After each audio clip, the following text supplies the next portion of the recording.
Under Section 107 of the Copyright Act 1976, allowance is made for fair use for a purpose such as criticism, comment, news reporting, teaching, scholarship, and research. For uses of use permitted by copyright statute that might otherwise be infringing. Nonprofit, education, or personal use tips the balance in favor of fair use. Now let's start this dang show. You gonna have any fights this week? Oh man, we gotta have some fights.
All right, there we go. Welcome to the cage match. I gotta stop yelling because I'm not using my microphone right now. All right, Asylum, how are you doing? I'm doing good. Finally got started. Just like a period, right? Better late than never. Yeah. I'm all like, what do you mean? Bleeding from below? I don't know what you mean. Hemorrhaging? All right, how do I sound? Everybody out there, do I have an echo? If No, I don't hear tell an me echo. if I don't, it's all good. All right, here we go. I'm just trying to get my life in order. But all right, here we go. Asylum, today, they let the release of the schedule out, and everyone started. Everyone started a half hour before us, so we started a half hour. No, in some after cases. us. Say that again. Some people are starting. Technically, it's an hour now before us. Yeah, I don't care. We're here. We appreciate those who are watching. You know that when we do our show, you know it's an adventure. So It's always an adventure with the cage match. Just plain and simple. Yeah. So hold on. Let me do this. Okay. Can you hear me? Can you hear me? Yes, we could hear you. Well, we are doing things on the fly. We're flying? No, we're pirates. We sail. Okay. Can you hear me? Yes. Okay. I had a bad echo in my ear, and now we're good. All right, let's go to the show. Let's do what we always do first. Our shameless plug. Here we go.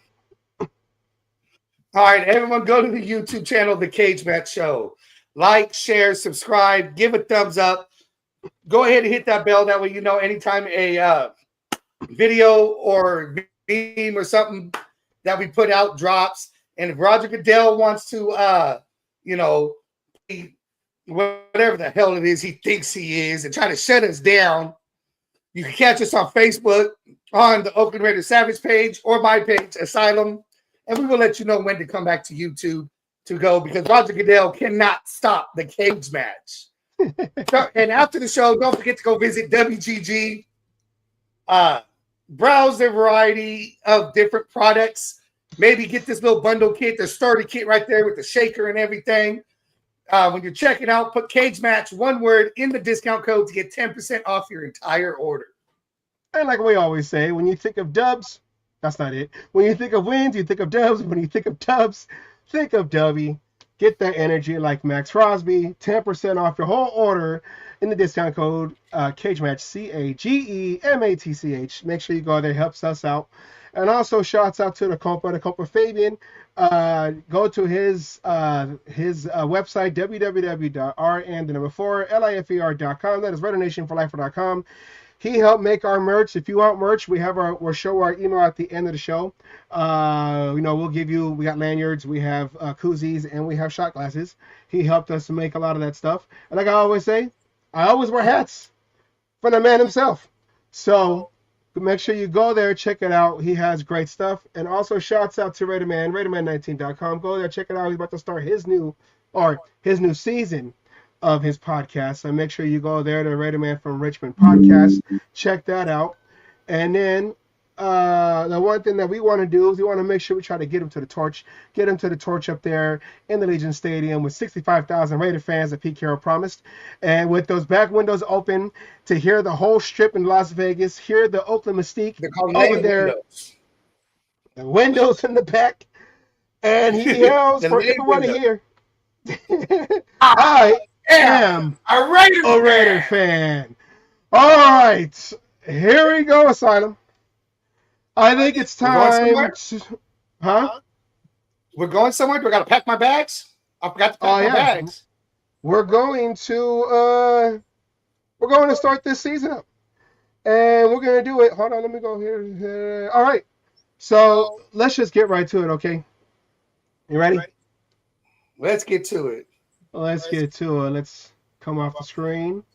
And here we go. Week number 1. We have the Raiders in New England at the Patriots. We get to see all our old buddies over there, Spillane and Chase on. Oh, and that guy that used to be our coach. What was his name again? Oh, yeah, McDumb the Shizzle.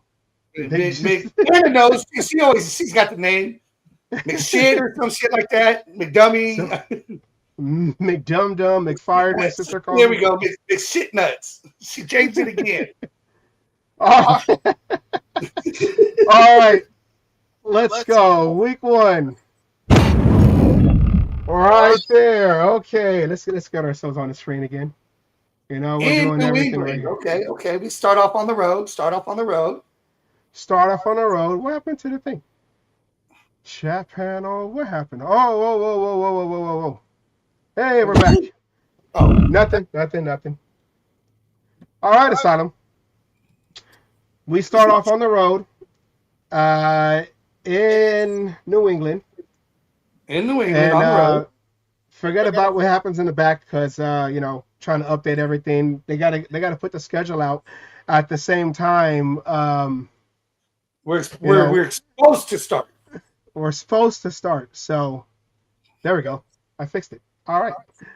Asylum. Okay, Asylum. Hey, look, that's the first sign, right? We're gonna struggle in the first half of this game and come back and win. I like that. So wait, okay. Are you saying? Are you giving this? Are we winning this one right here? Oh, I mean, are we at that point of this part of the game? Yeah, I think this shouldn't. I'm not going to say an easy win because both of us are starting with new head coaches, right? 2 new head coaches. McDaniels is back, and we all know he's a better OC than coach, but he doesn't have Tom Brady. He's got Drake May. So this is the first time he's working with Drake May. Drake May's good. He had the team, sizzling in a few games. So, Drake May's something to worry about. But first game of the season, both teams coming out, like I said, stumbling. Maybe that first half is going to be not exciting. Both teams stumbling. I think we definitely have the better defense. So I will call this one a first win starting off the season like we should. With the win, getting that confidence, getting that boost, getting, the team all hyped up. Not too hyped. Remember, don't get too hyped. But getting Pete Carroll that first win, as the Raiders head coach. Yeah. I mean, we start off on the road going across the country, of course. That's how they do it to us. Ed said by 8 in New England. Raiders by 8. I mean, like you said, yeah, they got a second-year guy, Drake May starting. It's their what's the head coach again over there? The dude that we were trying to get. Vrabel. Vrabel's going to be over there. He's going to try to run heavy on us. So our linebackers that we got are probably going to be tested. Defensive line, though. Defensive line. We got some big run stoppers there, too, on that defensive line. Yeah, I was going to say, yeah. We got some guys on that defensive line. We're still waiting to see if Christian Wilkins is going to be healthy for that game. But we do have a veteran quarterback in Geno Smith. So him on the road, he started his career in the East Coast. So I say he's used to it. Chip Kelly. For New England? He didn't play for New England. Did he play for New England? No. I think it was Jets, Giants. Okay. Maybe I got it confused. Maybe I'm thinking somebody else. No, I don't think he played for New England, but I say the Raiders with Chip Kelly, an experienced OC. He's going to want to make a statement in that first game, especially on the road. Going against, like we said, Spillane, going against Epps, because they signed Epps too, and Chase on. So going against our former players, I say we take that. Let me get my tally up. We take that. Going 1-0. Oops. Well, 1-0 in the season right there. So I say we take that game. We both start off 1-0. There you go. See how and going off of it, I really don't think they've done a lot of changes on that team. They haven't.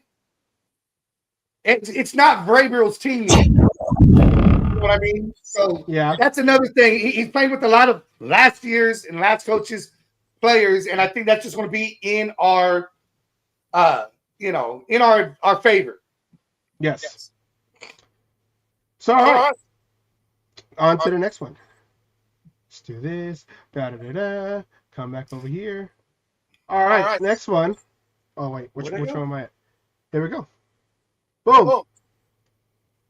Chargers at the Raiders. This is a Monday night game. So it's a Monday night game? I didn't see that. Yeah. Part. Okay. We got a Monday night game. We're already in prime time at home. I know. And it's against the Chargers. And against the Chargers. That division rival right there. So division rival. Hard. This is going to be one of those hard fought games. Plain and simple. Yes. Hard fight. Yes. It's we always play each other hard. We always play each other hard. All right. Let's go. We're at home. It's Monday Night Football. All right. Here we are. Monday Night Football. Now, the last time we played the Chargers in prime time, how would you say it nicely? They got destroyed. They were uncharged. They were unplugged. PG&E came in and cut them off. I don't know. Whatever it was, 63 points. So, yeah. Hey, Raider record, by the way. Raider record. And they got 21 points that game, but, it was garbage time, whatever. Oh, yeah, we gave them the 21 points. We gave them that 21 points. We felt that. Because, you got to make sure that it's entertaining, right? You got to make sure it's entertaining. They got to score something. I mean, yes. Never mind. I'm not going to say what I was going to say. Never mind. All right, I'll go first. I say this is a division game. Everyone's going to be hyped up. Monday Night Football. we have to take this. We have to take this one right here to show that we've turned the corner. I know Pete Carroll's going to be up for this because who is he going against in this game? Harbaugh. And who has Harbaugh's number? Oh yeah, Pete he has Carroll. Harbaugh's number. They go all the way back from the NFC West to the Pac-10, and now we're over here in the AFC West. So I'm gonna say Harbaugh's gonna go up for this game, and maybe I'm being a homer on a home game, but I'm gonna say the Raiders start off 2-0, 2-0. Monday Night Football, Raider Nation will be coming out there strong. There's going to be maybe like 5 Charger fans. The whole Charger fan base is going to be there. There's going to be like 5 of them, even one girl. So it's a power bar enough for fans, right? You know how many Charger fans, how much charge they give? You ever like rub your foot against the carpet and then touch somebody? That's balloon on your head. Yes, that's the Charger fan. So, Asylum, what do you think?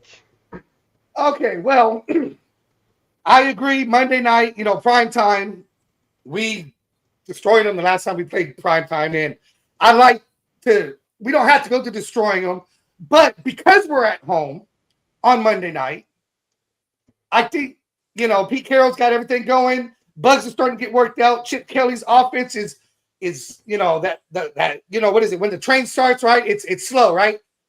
Wheels spinning a little bit, but it's slow, and the momentum gets going before that train, starts really going.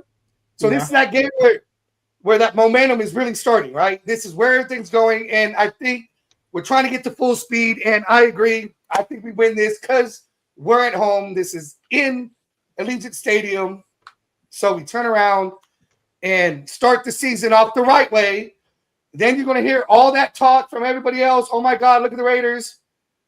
Is this for real? Is this, what they be saying, is this really the Raiders or are they going to implode? But we're not worried. We're not listening to that bullshit because we just went in and we're going to be 1-0 in the division right here. We're going to be 2-0 to start the season.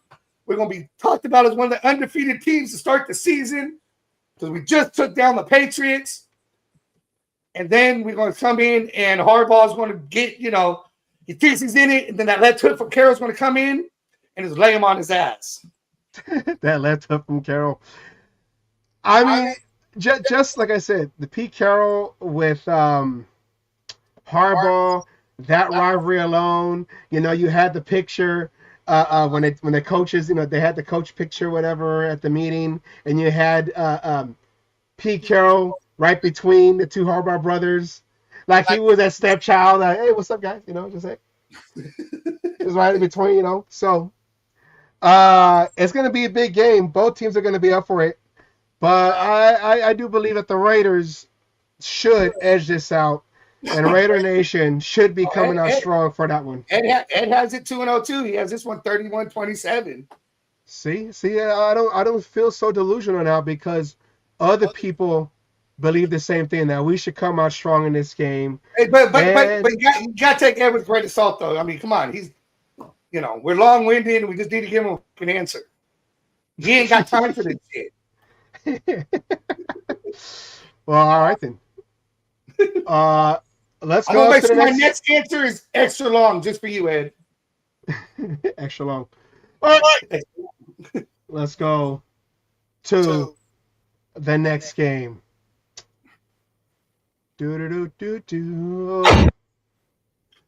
Week 3. The Raiders go back out to the East Coast to face a team that was at the doorstep of the Super Bowl. They got ran over by the Eagles, though, but at the doorstep of the Super Bowl. Now, Asylum, I think it's funny how the NFL decided, let's send the Raiders Week 1 to the East Coast. Then we'll have them come back. Then we'll send them back out there again to the East Coast. Right after Monday Night Football. So, right on a short week, too? On a short week, too. The NFL, they don't care. Fucking Roger Goodell.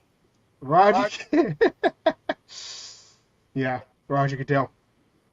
Him and the damn meat curtains. He needs to just fucking stop flapping them, stay out of our business, and let us do our thing. Now, last year, it's like they did us wrong because we had one primetime game, and that was the Monday night game against the was it Monday night? Well, technically, yes, it was Monday night. Because we didn't get our Thursday night because we played on that, what was it, Saturday or whatever? Or no, we played on that Friday because we played on Black Friday. Yeah.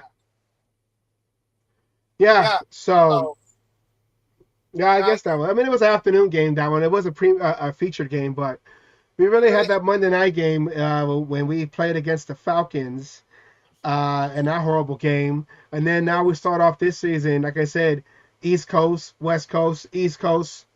I feel like this is 1996, Tupac and Biggie. We're just going East Coast, West Coast right now. So East Coast, hey, right? You got Tupac or Biggie? let's go to the big stage right here. Here we go. All right, Asylum. I'll let you go first. You're gonna let me go first on this one. All right. Well, I think this is, with what you're talking about with flying back and forth, not great for going. Washington is, a good team. Yeah, they got destroyed by the Eagles. Eagles ended up winning the Super Bowl. So, you can't, how do you say this? That loss isn't as bad as if, they didn't win the Super Bowl. Losing to the Super Bowl winners, not as bad when you're in the playoffs. So I'm going to chalk this one up. I say this is our first loss here. It's a tough team. This is a game I want to see us be competitive in. Maybe have a chance. Looking like we have a chance. Maybe things just click. A play or two being the difference in the game. And I think we'll establish the run in week 3. But the Eagles had Saquon and they couldn't stop Saquon either. So. I'm going to chalk this one up to a loss. It's just, I'm not, as much as I want to say we're going 17-0, season hasn't started yet, we're going undefeated. As much as I want to say that, I think this is our first loss. But going 2-1 is not bad, after week 3. I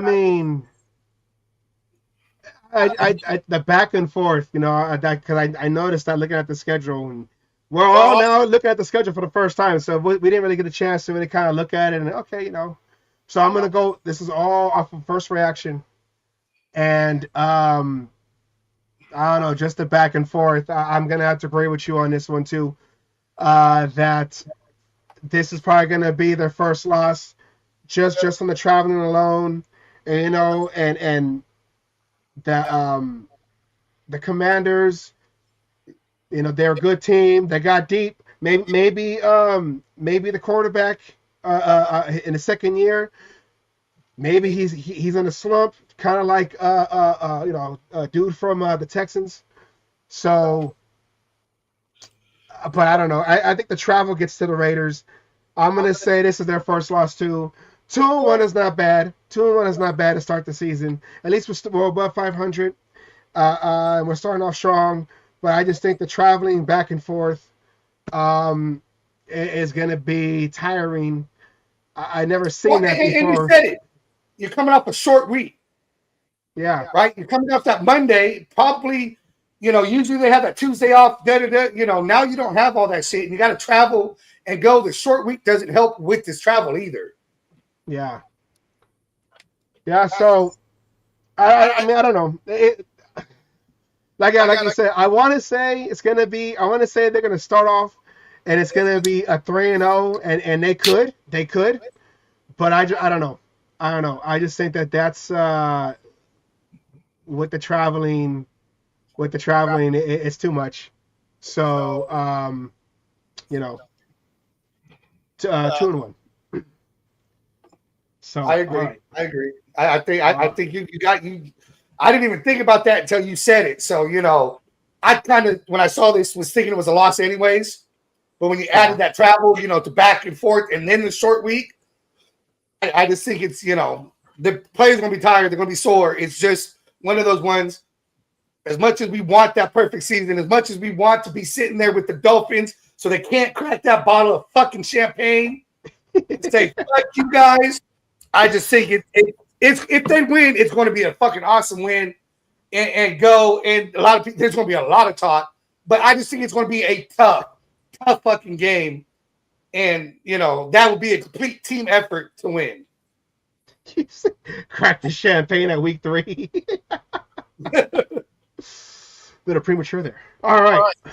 Hey, it happens even to the best of us. Let's go to the next one.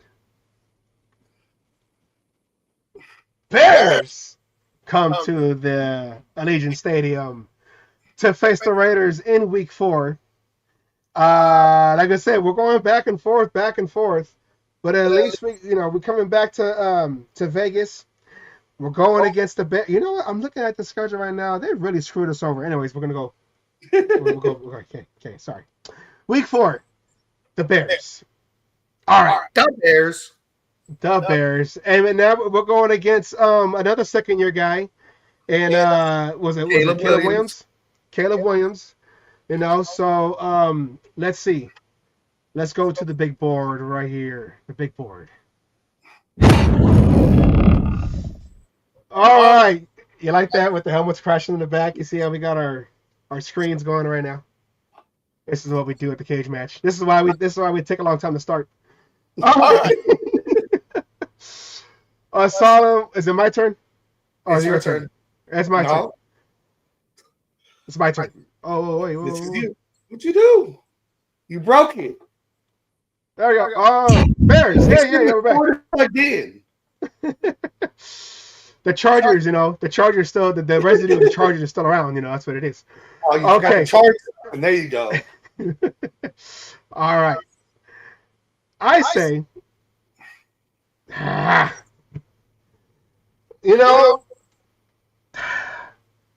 don't trust the Bears. I don't trust when the Raiders play the Bears. It's always something funky. I don't know. Is it too early? Is it too early to say? I'm gonna say a trap game, even though we lost. Trap game. I'm gonna say it's a trap game right there. Do you see the cage match? Cage coming down. I'm gonna call this a trap game right here, right there. I'm gonna call this a trap game because I don't know, man. I don't feel it. I don't feel it. I think the Raiders go 2-2 on this one. I'm thinking of, like I said, and you're thinking of back when they played Mr. Badgett, man. Yeah. But you got to remember, who was the coach when we played that game? Yeah, I know. It was we had McDaniels who sabotaged. And who was the OC? And who was the OC? It was McDaniels. Oh well, it was what's his name? Lombardi. I mean, he was the OC, but it was still McDaniels calling plays. I know what you mean. Yeah. So I don't know. I don't trust the Bears. I feel like I said, we're going back and forth. And we're not going to the East Coast. We're going to the Midwest. Oh no, sorry. We went from the Patriots to Las Vegas to Washington to back to Las Vegas. So they're traveling us back and forth. But this was at home. I know, but we just came back from the East Coast on a short week. So I don't know. I'm gonna say we're going 2-2. I like that. Week 0-0, huh? Week 0-0. Jim out of week. This is a pickup game, but I don't know. So you know what? Don't look at the back.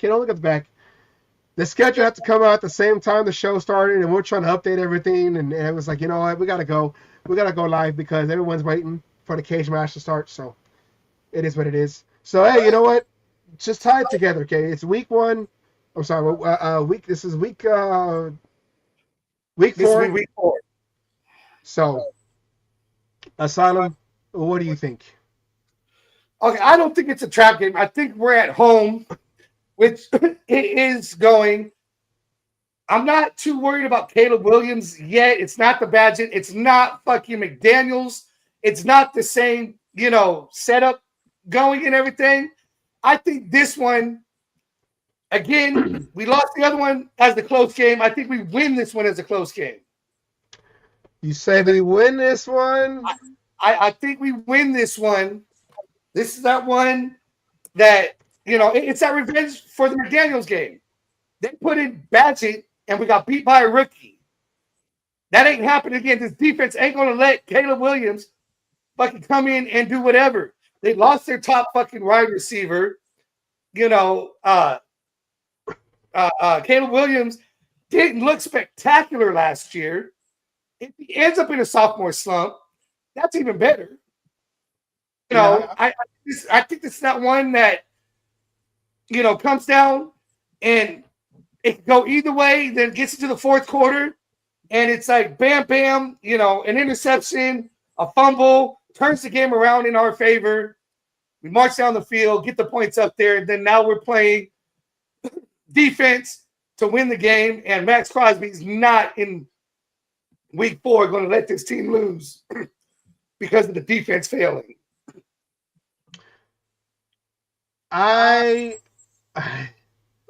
Like I said, I want them to go 3-1. I want them to go 4-0.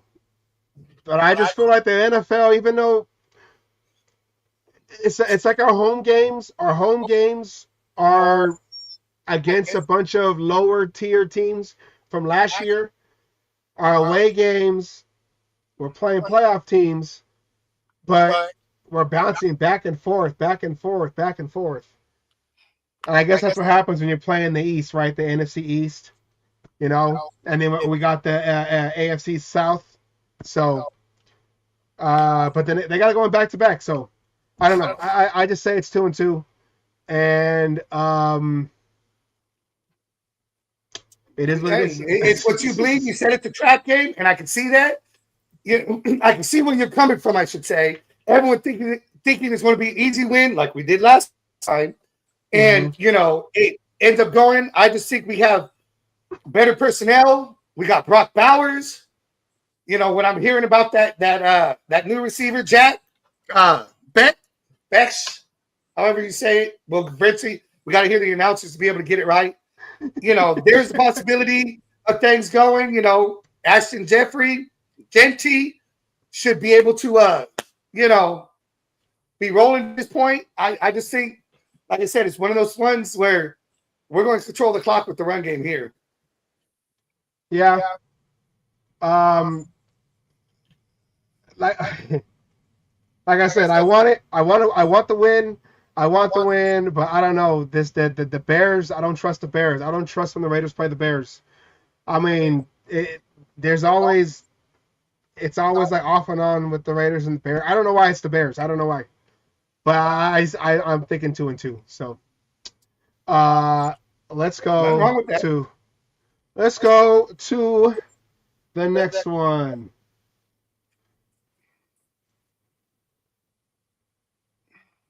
Oh, wait. There you go. There we go. Oh, you got that one right. Week 5. Week 5. The Raiders travel to the Colts. They're going to Indianapolis. Who starts for the Colts? Oh, they got Richardson. Richardson, yeah. Who barely just got his job back because he took time off, took plays off, didn't want to do shit. He kind of got benched for being a bad quarterback. Not even a bad quarterback. A bad teammate. A bad teammate. That's not. You don't want to quit, man. You're new. You can't show that. You can't show that. It's not like the dude from the Panthers who he was benched and he wanted to come back. This guy was kind of and then whatever. All right. Let's go to the big board. The Solemn. I think it's your turn. My turn?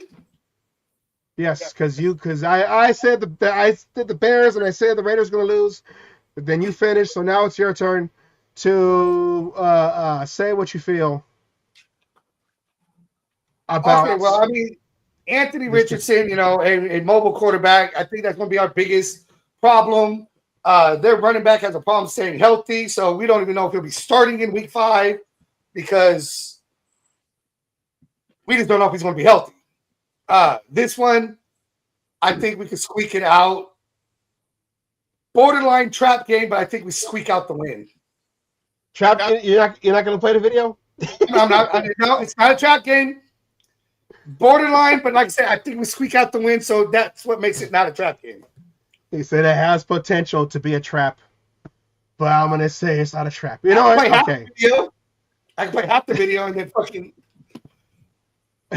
right, you know. The cage got stuck in the air. No, it's not a trap game. All right. I say after that loss to the Bears, the Raiders are back on the road again. I say with the Colts, they're still trying to figure out the quarterbacks, you know, whatever. I say the Raiders take this one on the road. The Raiders start off 3-2. So I'm gonna give them the win on this one. So 3-2 for me.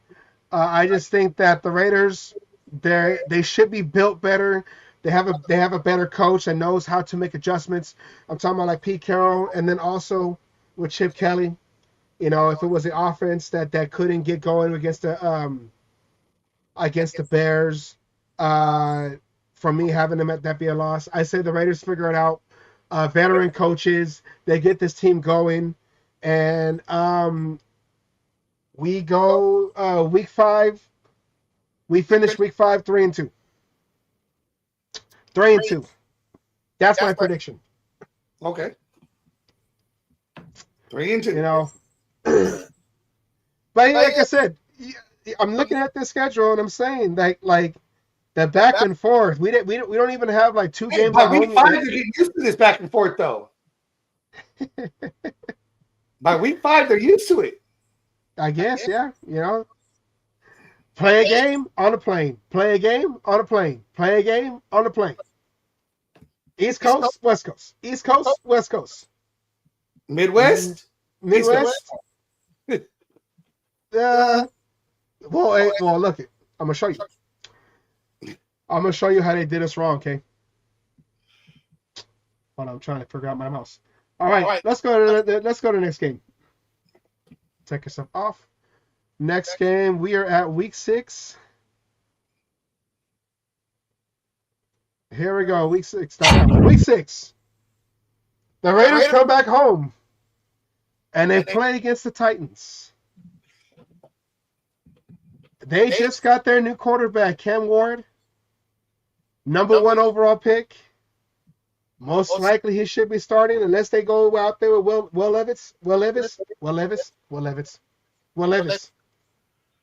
The mayonnaise commercial guy.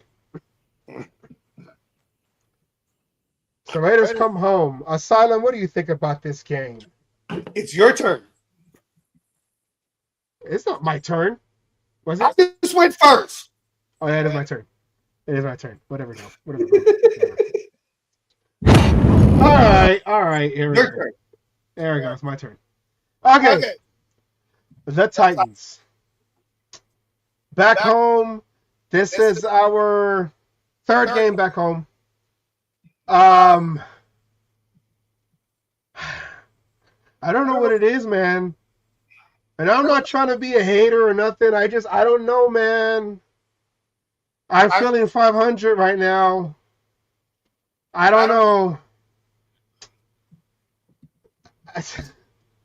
I'm trying to go off a gut instinct, Kay. And my gut's saying that this is going to be a loss. I want to be wrong. I want to be like, Savage, you were wrong. You don't know nothing. You're wrong. And I want to be like, okay, I want to be wrong. But I see 3-3. I see 3-3. I don't know. I'm trying to go off of Al Jobu was talking to me, and he's this is a curveball. And Serrano can't hit the curveball. Al Jobu can't hit the curveball. So I don't know. I'm trying to be, you know, I'm trying to do this very critically. But I got a 3. I got 3 and 3. I don't like saying that. I don't like saying that. I got a 3 and 3 though.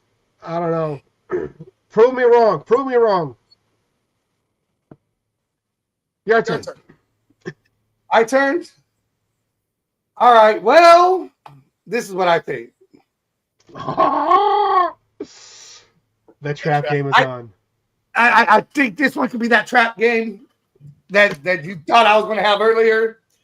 You know, I think it's one of those ones. Yes, on paper we should win, especially with the other teams we've beaten and the things going. But the whole Cam Ward, Raiders are notorious for these rookie quarterbacks, first-time quarterbacks, and it's, you know, letting them beat us. There may be a little bit of fatigue going on at this point with the traveling, as you keep putting it. I believe it's a new head coach for them this year too, right? Because Vrabel was let go last year. At the end of this season? No. Oh, he was the year before. So it's his second year. Okay. So they have the head coach there. Yes, they don't have Henry. You know, I'm not exactly sure who they picked up. Obviously, I should have studied that part for this. But I think this is that trap game. You know, we're going to lose this one at home. You know, it's just a trap game. On paper, everything else, even commentators saying, oh, the Raiders got this one. They're going to be going 5-1 right here and everything and you know, whatnot. And I just think it's that trap game. It's that one game where something doesn't go our way or a bunch of somethings don't go our way. And we just flounder and right on our faces. Trap game. Trap game. You got him at 4-2 though. I got him at 500, 3-3. I mean, I don't know, because you know, we still got to know how our team's gonna be with Pete Carroll and Chip Kelly, with the new quarterback and I just said his name too. Our quarterback. Our quarterback. Geno Smith. I just said his name too. Geno Smith. Welcome to Live TV, folks. Geno Smith. So, but I don't know. Like I said, the Titans. I don't trust the Titans either. So I say that this is going to be a loss. You got a trap game, and the Raiders fall into the trap as the cage comes down. So yeah, you got them at 4-2. I got them at 3-3. Here's the game, Asylum. Maybe you might be at this game. Huh? See, what was it? You had the trap game for the Bears at 0-0. I have week 0-0 as a trap game too. It's a different team. You gotta watch out for them 0-0s, okay? Right? I mean, that used to be a good number for us. That was Jim Otto, Mr. Raider. Mr. Raider. All right. Here we go. The only Mr. Raider. All right, let's go to the next one. You're gonna love this one, Asylum. Raiders at Chiefs. Back on the road again. They're going to where you will be at. Are you going to this game? I believe this one is in October, so yes, I will try to be at this game. You will be at this game? And I'm gonna do everything I can to fucking get my goddamn shit in there and wear it at that game. This is October 19th, so we're in the Halloween month. And side note, they Chiefaholic, whatever his name is, the wolf that was robbing banks, got like 32 years in prison. So congratulations. Oh, hold on. He got 32 years for the Oklahoma robbery and 14 years in federal prison for all the other robberies. But unfortunately, the 32 years and the 14 years are to run concurrent.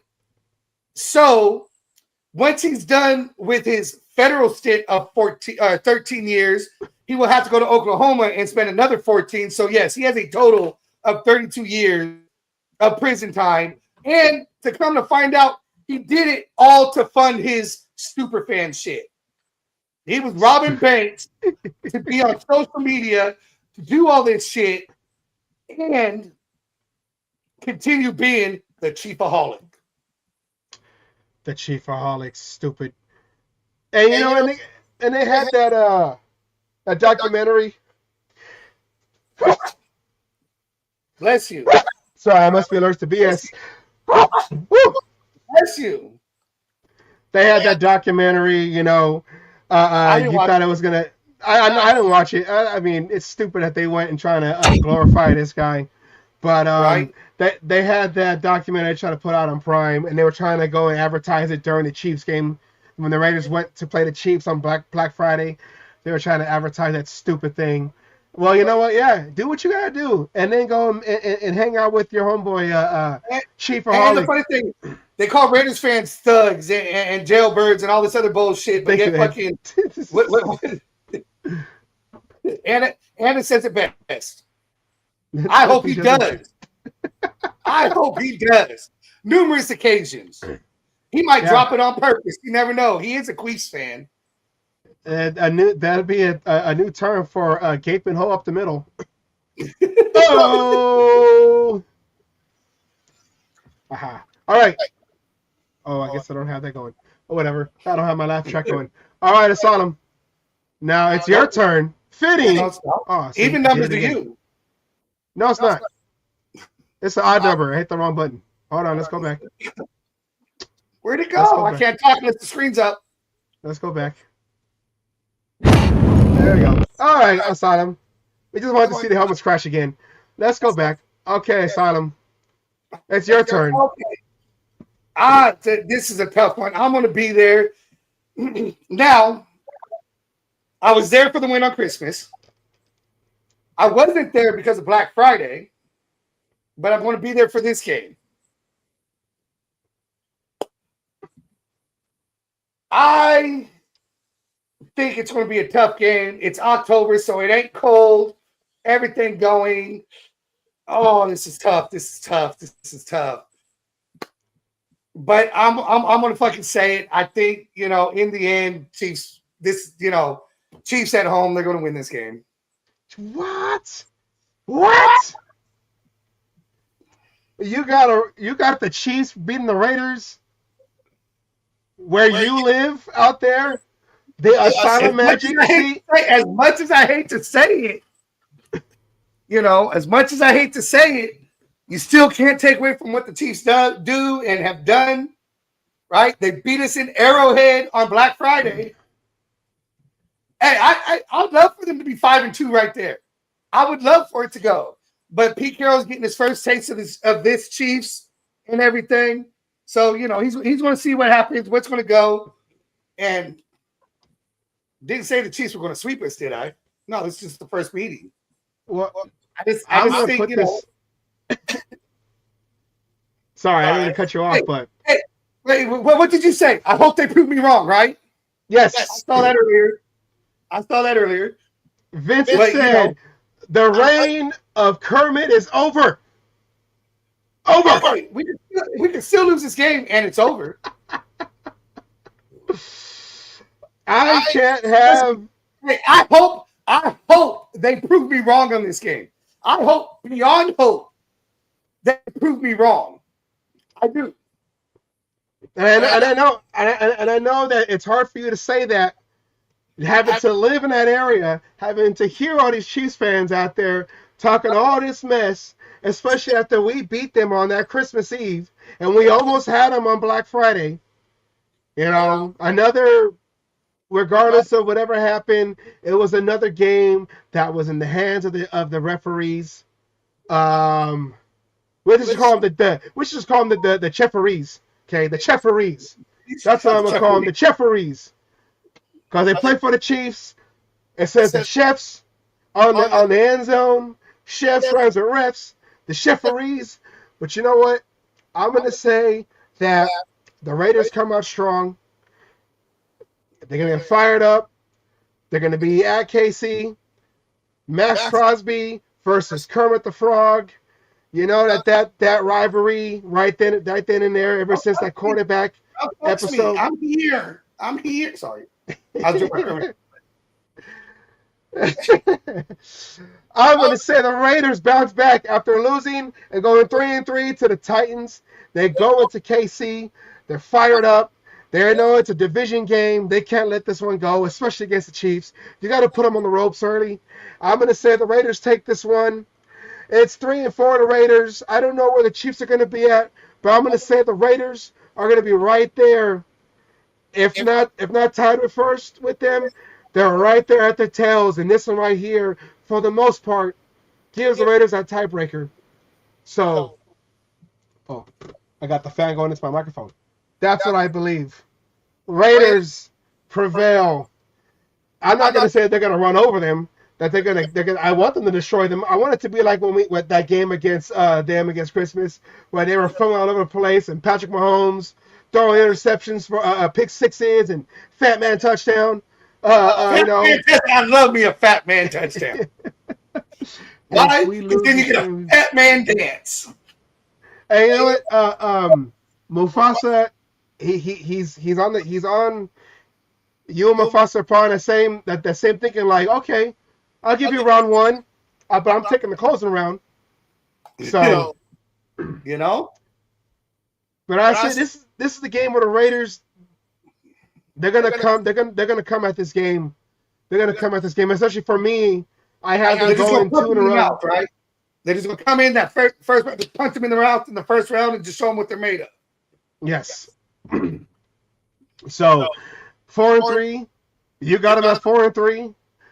We're thinking the same, even though we got our games. Just a couple of different games, right? You had the Bears as the track game to get down there. I give the Chiefs this one where you go the other way, you know. Yeah. Yeah. So, I love that helmet crash. So yeah. Hey, so there's going to be a lot of that happening in that game. After that, we are on a bye week. Let's just get our cameras back. After that, we are on a bye week. So on a bye week, so 4-3 above 500 in a bye week. In a bye week, which is not bad. I'll take that. I'll take and the bye week. Okay, so we're 4-3, right? 7 games, bye week's week 8, halfway through the season is perfect time for a bye week. Yeah, after the back and forth travel, yeah. Perfect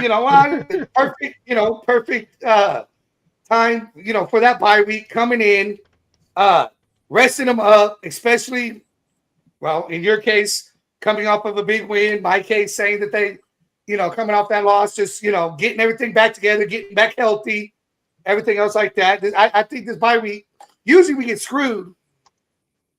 Usually we get screwed and get a bye week real early in the season, and I hate that. I really hate that. I'd rather have it in the middle. Yeah. I see Chris got an 8-9, and like I said, we're still trying to figure out, how our team's gonna look. The new coaching staff, new. The only thing that stayed the same was the defensive side, the defensive coordinator, and a lot of our starters. Well, I guess a lot of our main starters. I know that the linebacking core. We're going to see how that's going to look. It's and secondary. Secondary. Jacorian Bennett comes back, hopefully 100%. We got some rookies coming in. We got Palomao back, so I guess after the defensive line, that's we're gonna see how that goes.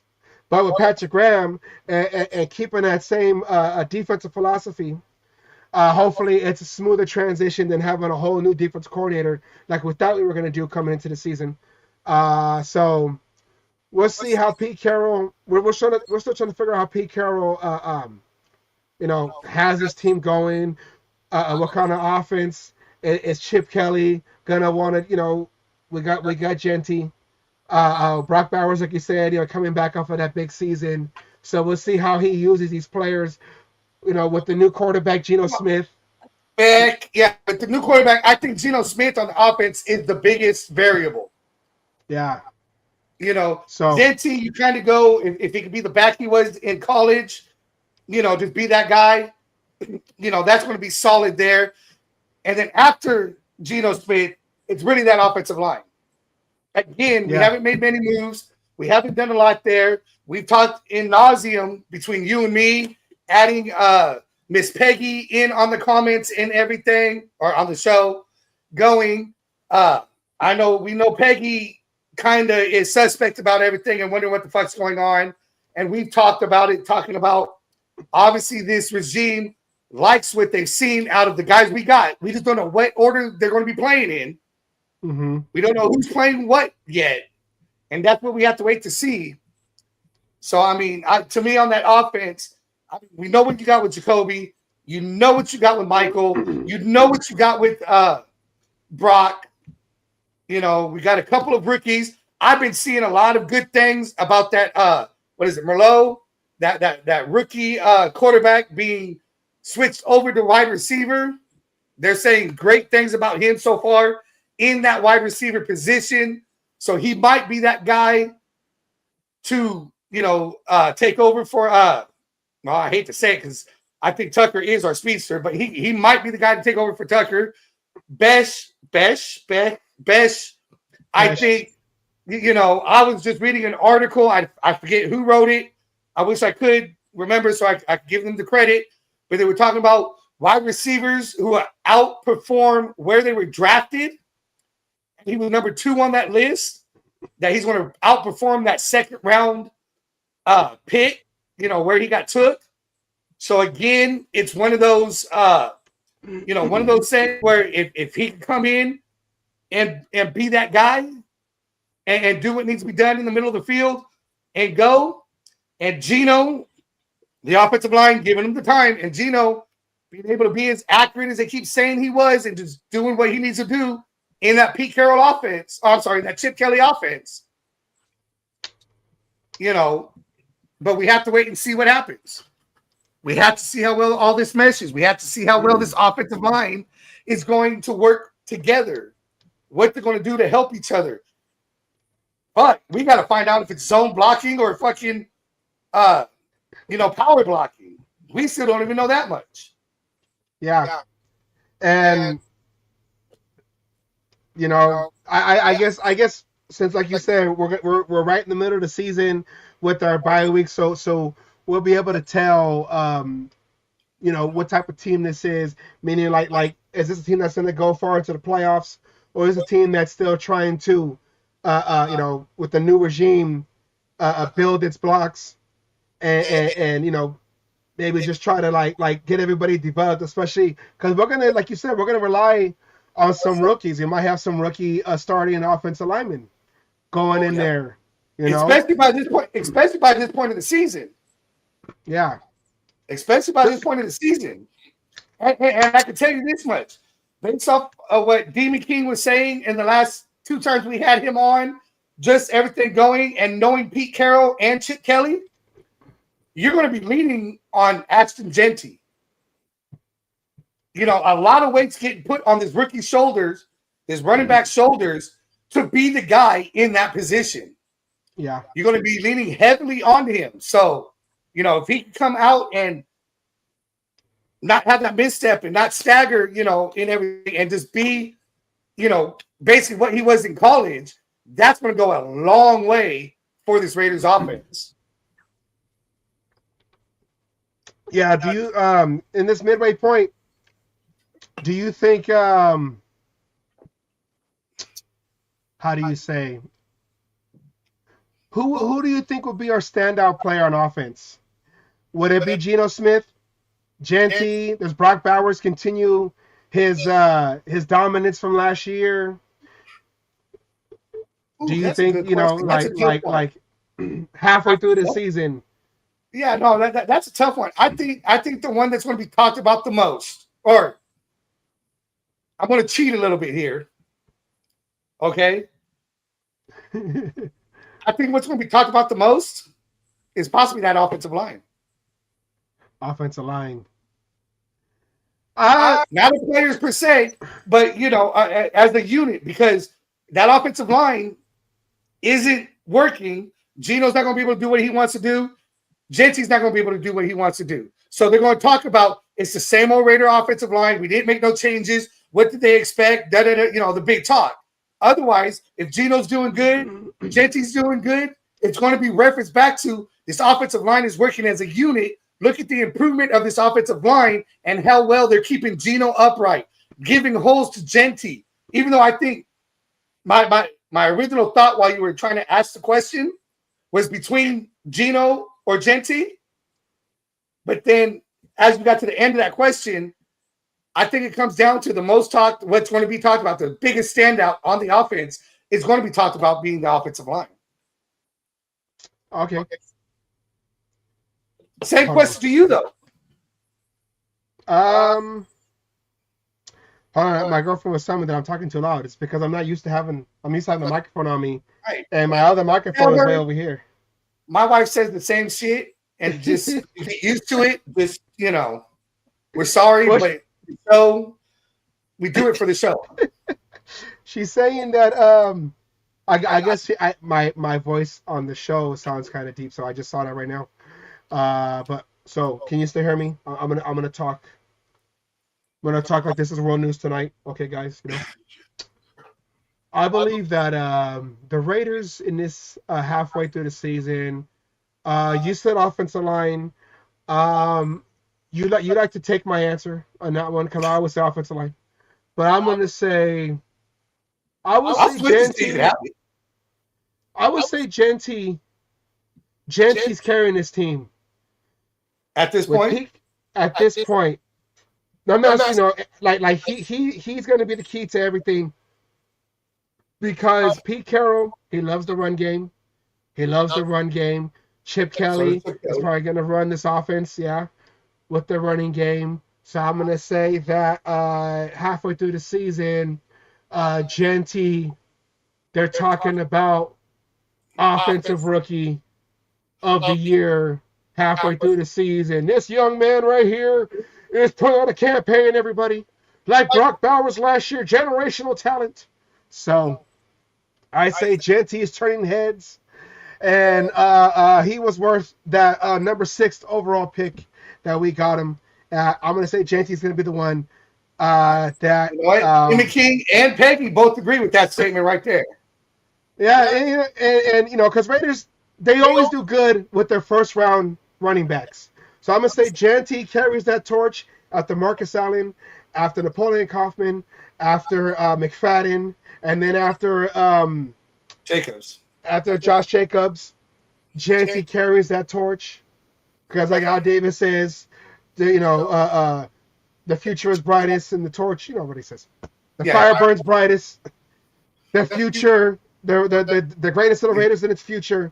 So Gentry carries that torch and the football constantly into the end zone. Lights that torch up there in the stadium. It's going to be called the Gentry torch because he's going to light that torch, take it with him. All right. It's going to be, what is calling him the Statue of Liberty. Statue of Liberty. He's going to be our liberty as nation, Raider Nation, comes back up and dominates in the AFC West, and according to us, we're starting off right, 4-3, over 500. Hey, after having only 4 games last year, I like 4-3 halfway. So, consider we had a 10-game losing streak last year. Yeah, that was horrible. We're not gonna do that again, okay? Those days are over. All right, those days are over. Appointed right now, cage match stamp. Those days are over, even though I got them going a 2-game winning streak in the first half. But 2 games and then come back to beat the Chiefs. I had a 2-game winning streak. I had a 3-1 at one point. I mean, a 2-game losing streak. I had a 2-game losing streak. No, I have a 2-game losing to the Colts. The last 2 going into the bye. Yeah. Yes. Well, see, but we come back, and I got to be in the Chiefs going into the bye. You got them losing to the Chiefs, but they got that bye. They got that bye to get everything straight. And you know what? The schedule gods, Roger Goodell said, hey, I'll be nice to you we're gonna be. Oh, let me do this. Let me take myself out. All right. We will be. Wow. That says week 9. Hold on. Sure. Hold on. I've been drinking. I didn't think I drank that much though. I guess that's what happens, you know. The Raiders. As we Man, get you our scared me there for a minute. I was about to say I don't know if I can finish the show. the beer goggles are strong, man. The Raiders take on the Jaguars. Starting the second half of the season, they're at home. Asylum. The Jaguars, they sometimes scare me too because, you know, it's always something with the Jaguars too. Hold on, I was trying to do something here. Whatever. Okay. Let's get to the big screen. Okay, Asylum. Let's get to the helmets. Hold on, I went first last time. Okay. This one's you. This is me. All right, I'll start off. Boom! Week 9. That worked. It's new week 9, right? Week 9. It says week 9 too, so you're good. Not a trap game. On. There we go. Not a trap game. Coming off the bye, they beat the Chiefs. They're feeling good. They had a week to celebrate that win. Come back. Let's restart.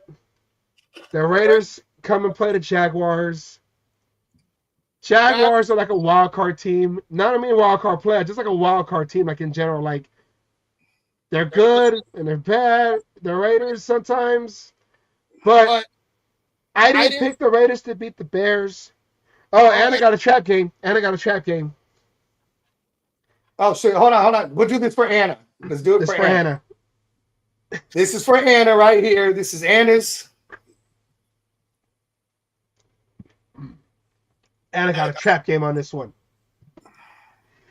And you know, I can see it because, like I said, I called the Bears a trap game. I called the Bears a trap game. Yeah. But I'll say, I say the Raiders come back, and they do take this one. I already had them, like I said, the trap game to the Bears. But I say this one, they come back after a bye week win, after winning before the bye week. They come back on this one, and they get a W at home. 5-3. I want to say the Raiders take care of this early, but I say it's a close one. But I say the Raiders take care of it in the fourth, but I say it's close up until the fourth quarter, and then the Raiders pull away. They win 5-3 in this one. Start off the second half with a win. Asylum, what do you think? Okay, I can see where Anna's coming from on the trap game. I almost felt like this could have been a trap game. If I remember correctly, the last time we played them, which was what, last year? We played them? Yes. And we lost. So I know where that's going, but with the coming off the bye week, coming off the loss that I say they had from the Chiefs, and everything, I think this is a game they're focusing. You know, you talk about this is a Genty. Oh no, we won that game. Oh, we won that game. Okay, we barely won it. Okay. Yeah. I think this is a game that you know, Genty is the main focus of this game. Genty has the best game of his short career. Don't say short career. The best game in his career so far. I said short career. No, you don't say short career. The football gods might misinterpret that. Okay, back with you. Best game of his career. See what you got me doing. I gotta cleanse. Sana Kermita. Okay. You gotta watch what you say, okay? These NFL gods, man. The Goodell gods. Okay. The best game of his career to date. So far. To date, yes. Don't say short. Let's just say short, King. Okay. Today. I know he's short too, but this is. I get what you're saying, and I think we win this game. We win this game right here. 5-3. Both of us 5-3. That's not a bad record. I like it. We're in playoff contention, you know. And I see right here, you know, Vincent and Christian Wilkins. Like I said earlier, they're still trying to see how bad that foot was injured. There's still questions right now on his availability or 100% going into the season. Hopefully, you know. Hopefully he misses. If he's got to miss any games, it's early in the season. And by this point, he's playing. Yeah. So, yeah, I mean. Yes, I apologize to the NFL gods. But not Roger Goodell. Fuck Roger Goodell. I still say fuck Roger Goodell. You got to make sure, you know, because Roger Goodell. Already slip, okay? I get it. I apologize. I just, you know, Raider fan, you know, we get superstitious, man.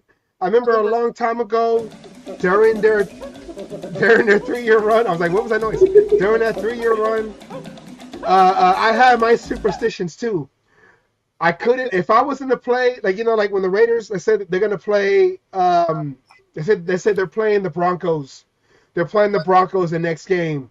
If I go and try to play them like on Blitz 2000 a long time ago, I didn't have a Madden. I have Quarterback Club. For those who remember Quarterback Club, that's like the bootleg version of Madden. If I played the team we're playing next, and I said the Raiders are playing the Broncos next, which they are on the schedule. The Raiders are playing the Broncos next, and if I play as the Raiders to beat the Broncos, and I lose, the Raiders lose. If I watch the Channel 2 pregame show, even with Howie Long, the Raiders lose. So I don't play Nintendo 64. I don't watch Channel 2 News. I mean the Channel 2 or the Fox broadcast. I don't do any of that because I'm trying to make sure the bad juju doesn't come and it's my fault. And we lose because that's on me. For a whole week, I got to live with that. And especially, you know, going to high school when the Raiders and the Niners are both in the Bay Area and I got to hear Niner fans talk mess. It's on me. It's on my shoulders. So it's all your fault. Every time we lose, I'm blaming you from now on. You play bad. I don't play it. That's why I don't play it. But all right. Speaking of the Broncos. The Broncos. So we after starting the second half of the season at home against the Jaguars, we go on the road to Mile High Narkfield. I don't know what it's called. But we go out. Hold on, let me go to the cameras. We go and face the Broncos. Oh my God. Did we drink before the season? Yeah. Were you drunk when you did this shit? Week 0-0?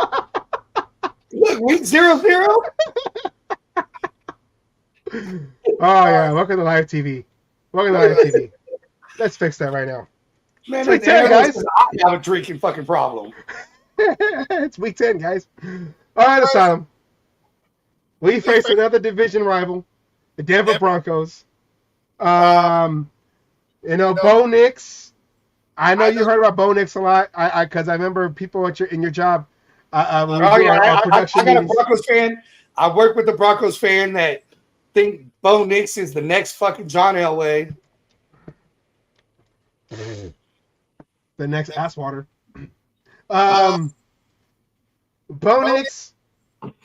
He had that year. They got to the playoffs. They got blown out by the Bills, I believe, in the playoffs. But hey, you know, at least they got there. We were the only team that didn't get to the playoffs this past season. But you know, new season, Bo Nix, he might be having a sophomore slump. I know he was getting more confident later in the season to use his legs. But well, Sean Payton was more comfortable with letting him do his thing later in the season. Yes, and this game right here, Asylum. This game right here is a Thursday night game. Okay. Huh? Okay. Yeah, forget about what it says in the background. Like I said, schedule came out at the same time we're supposed to start, so. Oh no, that means it's a trap game, right? Do we gotta play the clip? Oh. I mean, look at a division game, Thursday night, short week, going on the road for us. Short week going on the road. Well, technically, it's a short week for them too, right? Or are they have their bye before this? I don't know. Okay, well, so we'll assume it's a short week for everybody. It's a short week for everybody. I don't know if they have it. I can't. I got two computers doing two broadcasts. Look that up for me. Oh, you want me to look it up? GP. Yeah, Broncos at week 10.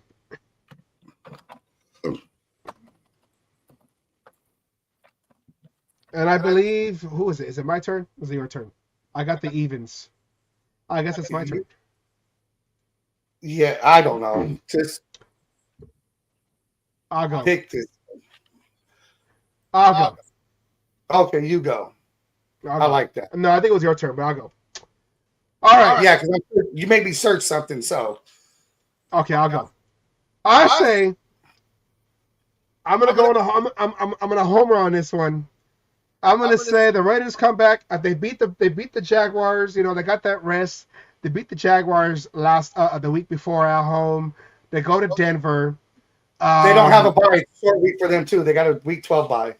They got a week 12. Okay, so they got a bye after 2 games after this one, or the game after this one. So I'm gonna say, you know what? The Raiders come back. They're mad. They're upset at what happened last year.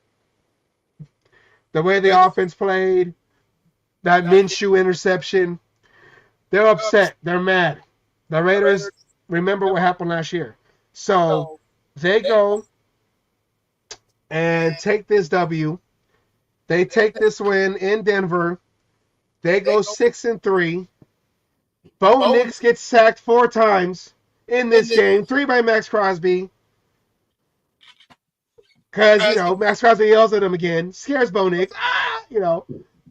And the Raiders get this win. So that's what I believe. Asylum, what do you think? Okay, well, I think, you know, Sean Payton, he's going up against Pete Carroll and Chip Kelly this time, not against a, you know, well, actually, McDaniels did beat him twice. We had that 8-game winning streak against them. You know, he doesn't go up against they can't put Patrick Surtain only on Brock Bowers because of the situation going, you know, everything, all like that. I'm going to say, because of that, the Raiders are going to win this game, start their streak all over again with that first fucking win. You know, surprise them. The Denver has a good defense. I'm not taking away from that at all. Right? I'm with you on the 4 sacks. And I think it's spread out. I don't think anybody gets a 2 sacks. I think it's spread out. Different people, 4 different people get 4 different sacks. They're not going to be able to run the ball against us. And Surtain and that defense is going to have a little bit of struggles. And Brock Bowers goes off this game and squeaks out with the game-winning touchdown. You know, he had that touchdown early last year in Denver. He would have had another one. It just went the wrong way. 100, just about 98 yards the wrong way. Minshew, thank you very much, Minshew. Now I'll agree. Geno Smith's got to be better than Minshew, right? Well, yeah, he has to be. That's why we got him. We got to make sure that he is better than what we had to do with Minshew. I think this is a hard-fought game, close game. We win it last drive of the game with a touchdown. In this one, you know, going just to show. We used to own the Broncos, and we're gonna put that fear of God back in them in this game. We're gonna put that horse head back in their bed. Back in their bed. Back in Sean Payton's bed. Yes, remember us? Yes.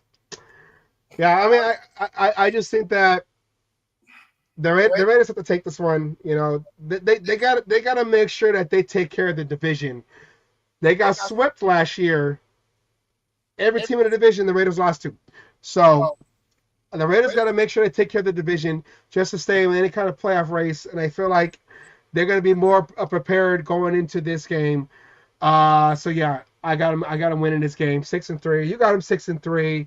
We're looking at playoffs depending on what's going on with the at this point they're talking wild card right now. They're talking wild card right now with the Raiders. Yes. So I was gonna say with the Chiefs, yeah, we're talking wild card right now. I'm trying to do many things at once. They're talking wild card. We're right behind the Chiefs in the division right now. Right, or maybe even a game ahead of them, maybe, depending. You never know how it's going to go. They might be thrown in the Super Bowl, might be fucking with Kermit's head and everything else like that, right? Nobody knows. I mean, you can't count on Travis Kelce because where the fuck was he last year? Yeah, he got Taylor Swift on the mind. Yeah, he was contemplating retirement too. Yeah, he was. So, it's all this. We're either a game ahead or tied, or a game below, some shit like that. Yeah. Look at that. Yeah. It changed Mufasa's mind on that one. He said it was a loss at first, but now he's saying it's a win. Take it. Win 6-3. Come on. We gotta stop thinking negative, guys. We gotta stop thinking negative, right? Gotta stop thinking negative. We gotta think positive, man. Positivity. It's way more difficult. I mean, yeah. But let's start off with a good foot. And let's hope that if we do trip, that good foot in the beginning. See, this is a positive talk, okay? We're trying to do a TED Talk right now. It's got to stay positive, guys. We don't know what's going on. Thursday Night Football, prime time in Denver. Raiders squeak this one out. You got Brock Bowers making a game-winning touchdown. I say this is a Jacoby Myers a big game right here. Jacoby Myers breaks out on this one, So that's what I think right there. All right. Let's go to the next one. Week 11. Am I yelling too loud? Sorry. Week 11. Raiders come home and take on the Dallas Cowboys. Now, this is also one of those teams that us Raider fans, we get excited for because we all know an annoying Dallas fan. We all know them boys. You're gonna keep hearing them I know boys, a couple of boys. them here in Kansas. Yeah, and you know that they're gonna travel. They're gonna be there in the stadium, at home, at Allegiant Stadium. So it could be a tough game, Prescott comes back off that broken leg, but I don't know. I'll let you. This is your turn, Simon. I'll let you go first on this one. Let's go to the big screen. Boom. A solemn. Oops. Hold on. We zoomed out. Let's go back to the big screen one more time. Boom. All right, Asylum. Huh? I said you fast forwarded that one. Those helmets were moving. Let's hurry up. We need that kind of energy, Kay. All right, Asylum. We're here. Dallas comes to Las Vegas. You ready for it? Yes.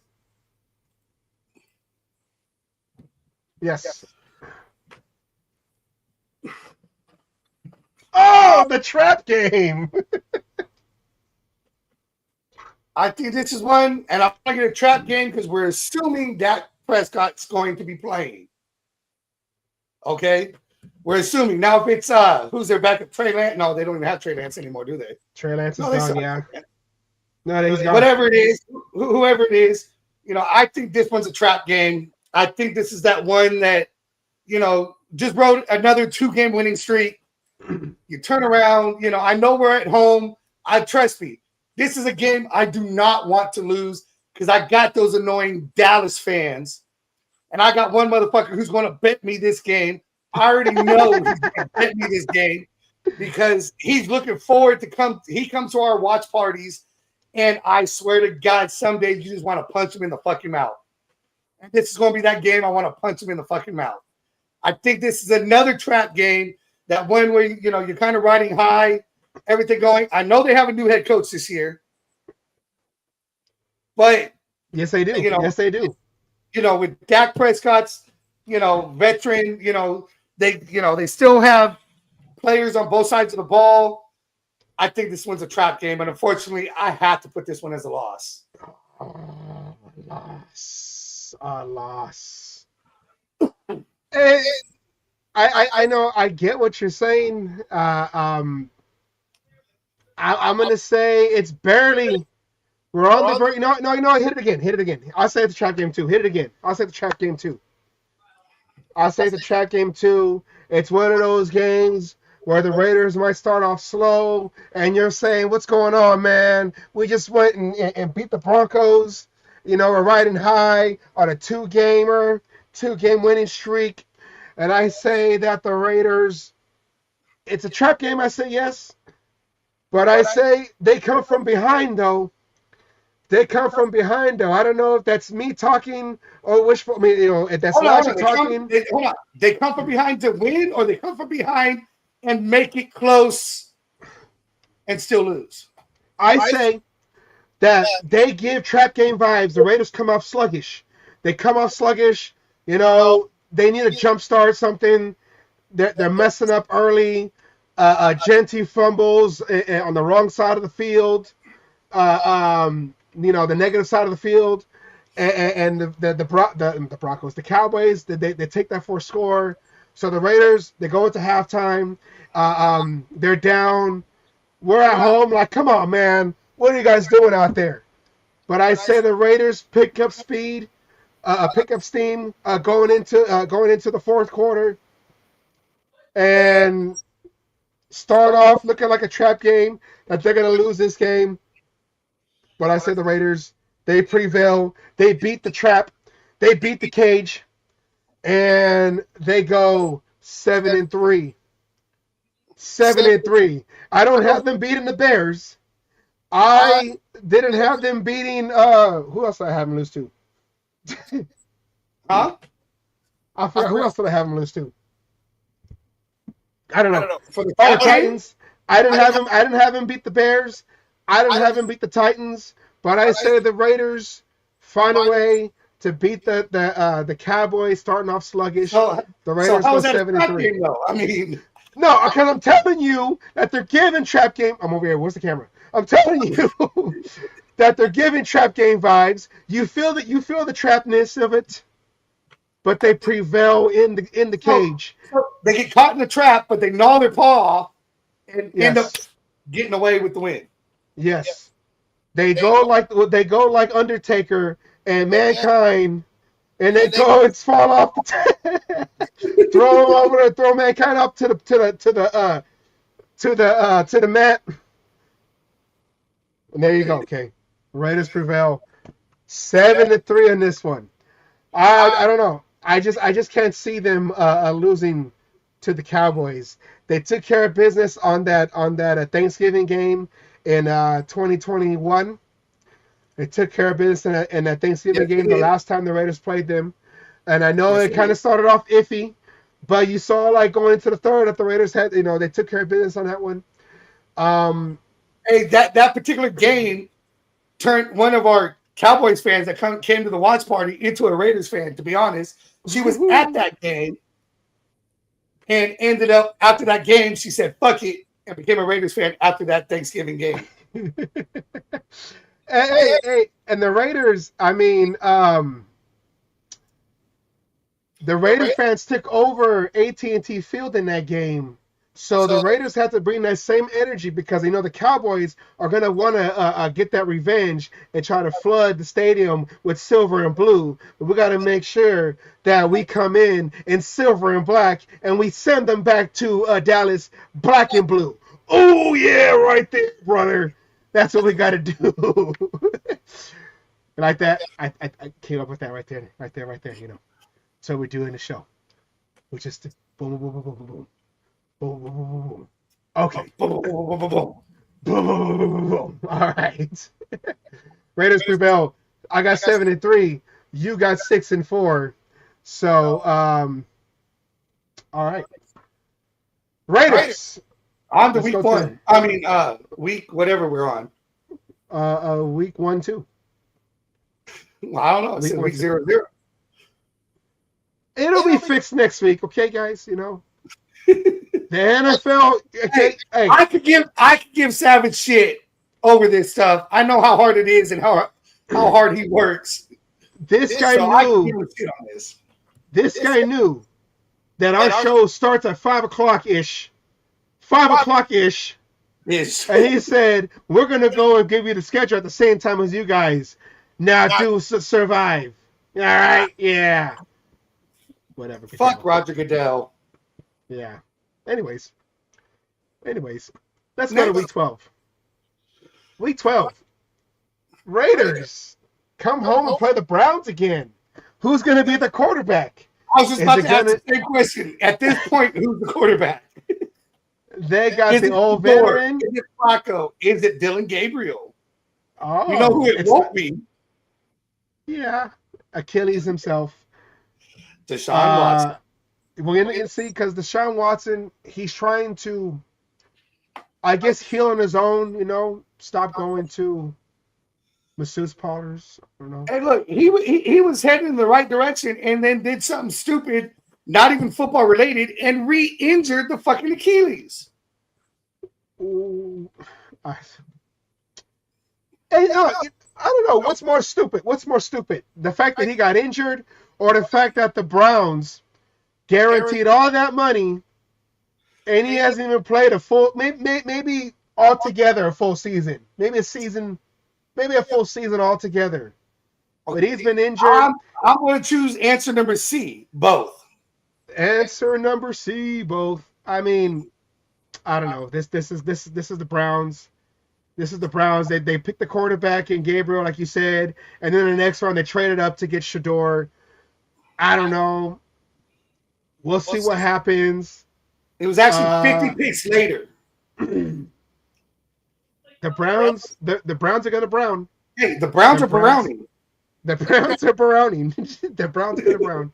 All right, let's go to the big board. Let's go to the big board. All right, Asylum. Who goes first? This was you. I think this was you. Yeah, because you said you had the Dallas. Yes. This one is me. Okay. Now.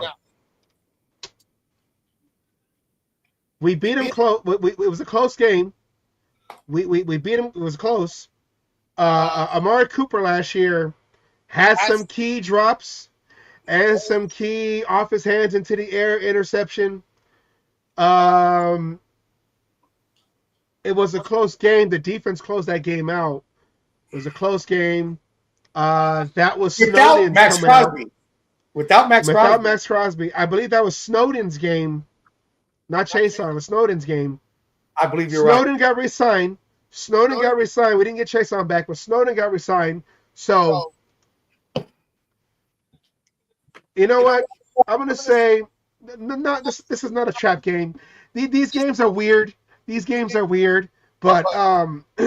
this is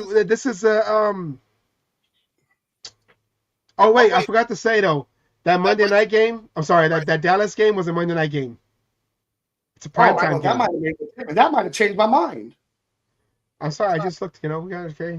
You didn't give me all the fucking facts. You want to wait the trap game part. Rebuttal?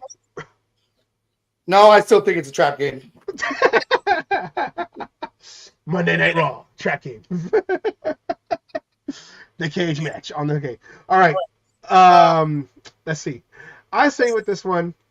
No, you know what? I'm not going to give it to the Browns. No. I don't care who's quarterbacking. The Raiders get this win because they had to stop. They have to stop playing to the team's competitive level. Yeah. They got to stop playing down to the bad teams. They got to come out. And the only way we're going to know that this team turned a corner is that they put teams away that they're supposed to. They got to make sure that they make a statement that when the Browns come in, that's all you're going to see is just a smear. Like they just, I don't know. A brownout. They got to take care of business when it comes to the Browns. And I can't see them losing to the Browns. So I'm going to say the Raiders are riding high. The turnaround season, 8-3. I don't care who's quarterback, old Flacco or Dylan Gabriel, or maybe we're facing Shador Sanders, who he might have an axe to grind. Tom Brady didn't pick him. And they were saying, well, Tom Brady, he was there since high school. He was coaching him since high school. The NIL deal. Tom Brady was his NIL deal. Yeah, and Tom Brady and Skip Bayless, they're having this media fight right now. So I don't know. But I just don't see the Browns. I can't see the Browns beating the Raiders. That would be an upset alert, but I'm not going to give it a trap game. Upset alert, but not a trap game. I know, is that the same thing? I don't know. Raiders got to make sure that they put the foot on the gas when they come into town. They take care of them 2 years in a row. They take care of business. Asylum, do you see it the same way? Okay, well, this is at home for the Raiders. I'm going to say this right here. If Shador is playing, I guarantee the fucking win.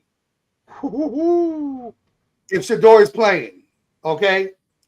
Now, regardless of who the quarterback is, I agree. I think this is a win. If Shador is playing, I'll guarantee the win. I will fucking, God damn it. What was his name? Joe Theismann this shit. Not Theismann. God damn it. Broadway Joe. The Jets. Joe Namath. Joe Namath. Thank you. Woo! See, I got I'll name it this shit and guarantee the win if Shador is playing. But I think hands down, this is a win for the Raiders. We're at home. We beat them, without Max Crosby. The defense is going to be clicking. This is a win. I don't care. Flacco, fucking Dylan Gabriel. We're not going. If it's Dylan Gabriel, I think that's their only chance because of our record against rookie and first-time starters. But other than that, I don't know if Dylan Gabriel could do it. But if Shador is playing, it's a fucking guaranteed win. Guaranteed. Mufasa says, like I said, Shador. I saw that. And when I saw that, my first thought was, I'll guarantee this shit. Shador's playing. I watched Kansas destroy Shador. Okay? If Kansas could do what they did to Shador, the Raiders could repeat that. They'll just watch that Kansas film, and Shador shit without Travis Hunter.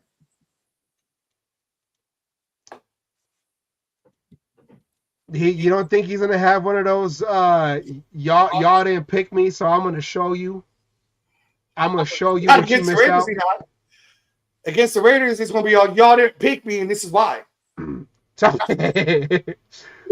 Tom Brady, how dare you? I said thank God on Twitter to show that I want to be a Raider, and you don't pick me.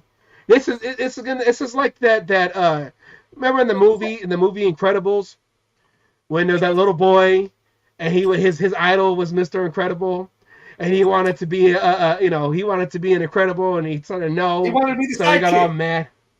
Huh? He wanted to be the sidekick. Yeah, and he said no. It's too dangerous for you. No. and he got mad, and he said, I'm gonna capture all you guys. And you don't think Shador is gonna have that kind of attitude to come in here and think like you guys?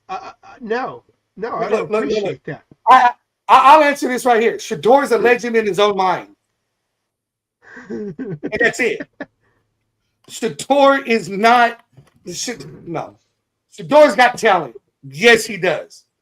Shador will outplay me as a quarterback, hands down. Not trying to say I can fucking, do better. I'm not saying anything like that. The kid's got talent. Obviously enough. But the Browns fucking passed on him how many times? Every team passed on him. No. They felt bad for him and got tired of hearing Shador's name, so they picked him. They're hoping to recreate Raider history when the Raiders went round 1 and round 2 and picked 2 quarterbacks. Yeah. That's what they're hoping for. Eldridge Dickey, and Ken Stabler. Yep. That's what they're hoping for. But what they got was their first pick is going to be the fucking starter. Right? Everyone wants to say Aiden O'Connell is nothing more than a backup. Shador ain't going to be nothing but a backup his whole career. That's not the Sanders way, though. And that is true, Anna. That's assuming they keep him and he makes it out of training camp. Wait, hold on. Are you saying that they'll cut him or that they'll trade him? Oh, he'll get cut. If he doesn't stay with the Browns, he'll be cut. I would say that they're trying to find a trade suitor and maybe a team. Okay. They'll try to look. And they'll put him out there as trade bait, but everyone knows he's going to be cut, and they'll be able to pick him up off of waivers or wait till even after waivers and get him for fucking without giving up a draft pick. Yeah. It's like that small bet. Like if I lose, hey, but if he's there, okay, but I'm not going to put all that money on it just to get him. What are you going to give him? A 7th round draft pick for him? I know. That's what I'm saying. I see what you're saying is. Teams would be like, okay, if he's on the waiver wire, then I can get him for free. I'll wait and see if he's there. I'm not, so it's like a small risk, small risk, maybe high reward, whatever. I mean, is he going to have a chip on his shoulder? Probably. Not everybody could play with the chip on their shoulder, though. Yeah. When the pressure comes down, he's going to crumble. I watched Kansas fucking destroy Shador. And he thinks he's going to go up against the best of the best and be successful. I'm sorry. From what I'm hearing, his brother in Shiloh is doing much better in Tampa Bay.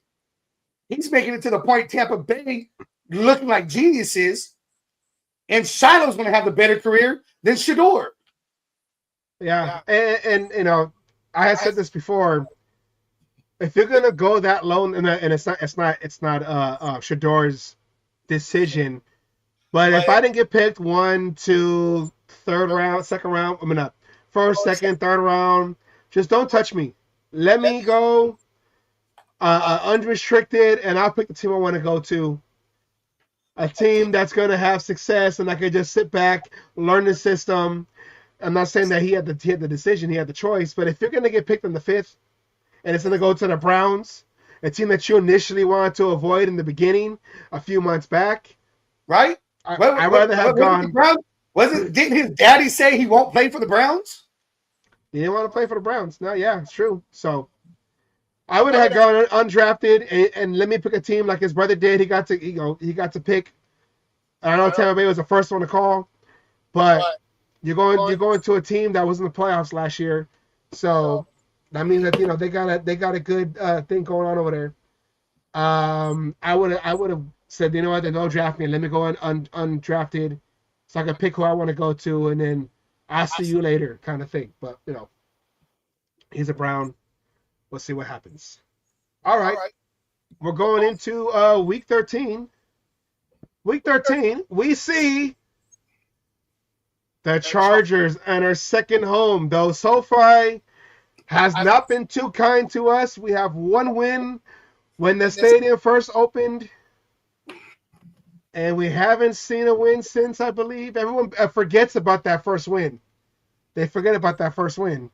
But after that, our LA home, where the LA fans from 1980, from 1982 all the way to 1994, they have a Super Bowl victory as the LA Raiders.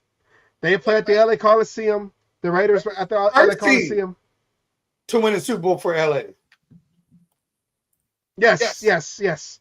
To the first team to represent LA in the Super Bowl, and I know the Rams got to win a Super Bowl in SoFi as the LA Rams a couple years back. The Chargers,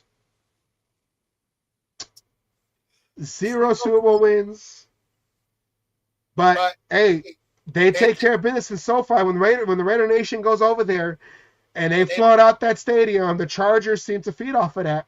And you know, they got that winning streak against us at that stadium. So we need to make that flip that bad juju and take care of business in our second home. Let's go to the big board. I'm trying to run 2 screens here, guys. So appreciate everyone who's doing a hell of a job. Thank you very much. You know, I got 2 mouses, 2 mices, 2 mices. You got Mises? Mises. Going back and forth. So that's how we do it right here. Okay? The magic of the cage match is here right now. Appreciate everyone who's watching. Yeah. Oh yeah. All right. Who is this? Me or you? This is you. This is you. This is me. All right. Unfortunately, I'm going to go with the SoFi Blues, and I think it's going to continue. I'm going to agree with Mufasa here. I think we're just struggling in SoFi right now. And, you know, Pete Carroll's here. I don't think the magic gets turned around at this point. I had us win in the first meeting, and I'm going to put us in a loss on this meeting. Just the SoFi Blues. The SoFi Blues just keep going. But remember, all it's going to take is Pete Carroll 1 year. Seeing what happens in SoFi. See, you know, to make those changes. I think it's going to be a good game. I think it's going to be a close game. But I just think we get squeaked out in this one, and the Chargers win by like a field goal. Yeah. I think it's a SoFi Blues. Harbaugh's not going to get – no, he's not going to allow a sweep from Pete Carroll. He's not going to allow it. Yeah. And he's going to be like, Pete Carroll can't come into the AFC West off of a year off from coaching from the NFC West. He's not going to come in here and just start taking over. Harbaugh's going to find a way to get Harbaugh and Herbert. Sounds like a law firm. Harbaugh and Herbert. He's going to find a way to get Herbert going. And I mean, it's not a trap game because it's a division game. Both teams they don't let up on when it comes to division games. No, they don't. So yeah, I can see this being a loss. And like you said, the SoFi Blues, the Raiders have been so low in SoFi. They need to get so high for SoFi. So yeah, I don't know. I was trying to do something there, didn't work out. I just find this one. I just think that SoFi Blues continue. Like you said, we only have 1 win in that stadium. As of right now, things can and will change. I just don't think this is the game that it happens in. Yeah. Yeah. I mean, yeah. Division games are always hard because you never know. And I don't see Harbaugh allowing Pete Carroll to come in and just take over the West by sweeping the Chargers, because this is the first time the Raiders this is the first time the Raiders will be seeing a division foe for the second time as the Chargers. So I don't see Harbaugh being that first one to get swept by Pete Carroll. So Yeah, I just don't see it. I just don't see. I'm saying is I don't see Harbaugh allowing it. I'm not saying I don't see the Raiders losing. I mean, winning this game. I'm saying is I don't see Harbaugh allowing the Chargers to get swept by the Raiders in Pete Carroll's first year. So this is going to be that one game that Harbaugh is focusing so much on and making sure he doesn't lose. He'll be pulling out every trick, every dirty trick. He'll just do whatever it takes to win this game. He's going to pull out the. He's going to pull out the chair. Pete Carroll to come in and continue that. Well, I mean, Carroll has that dominance, but Harbaugh does have a few wins against him, and he's just going to be like, yeah, this is that one that I have to go. Yeah, he's going to pull out the chair from underneath the that mat. He's going to come up and try to like John Cena did. He's going to try to do. Travis Scott's going to come out of nowhere and sack Geno Smith. So I don't know. He's going to find a way. Harbaugh's going to find a way to beat Pete Carroll. And like we said, it's Pete Carroll's first season back, coaching the Raiders for the first year.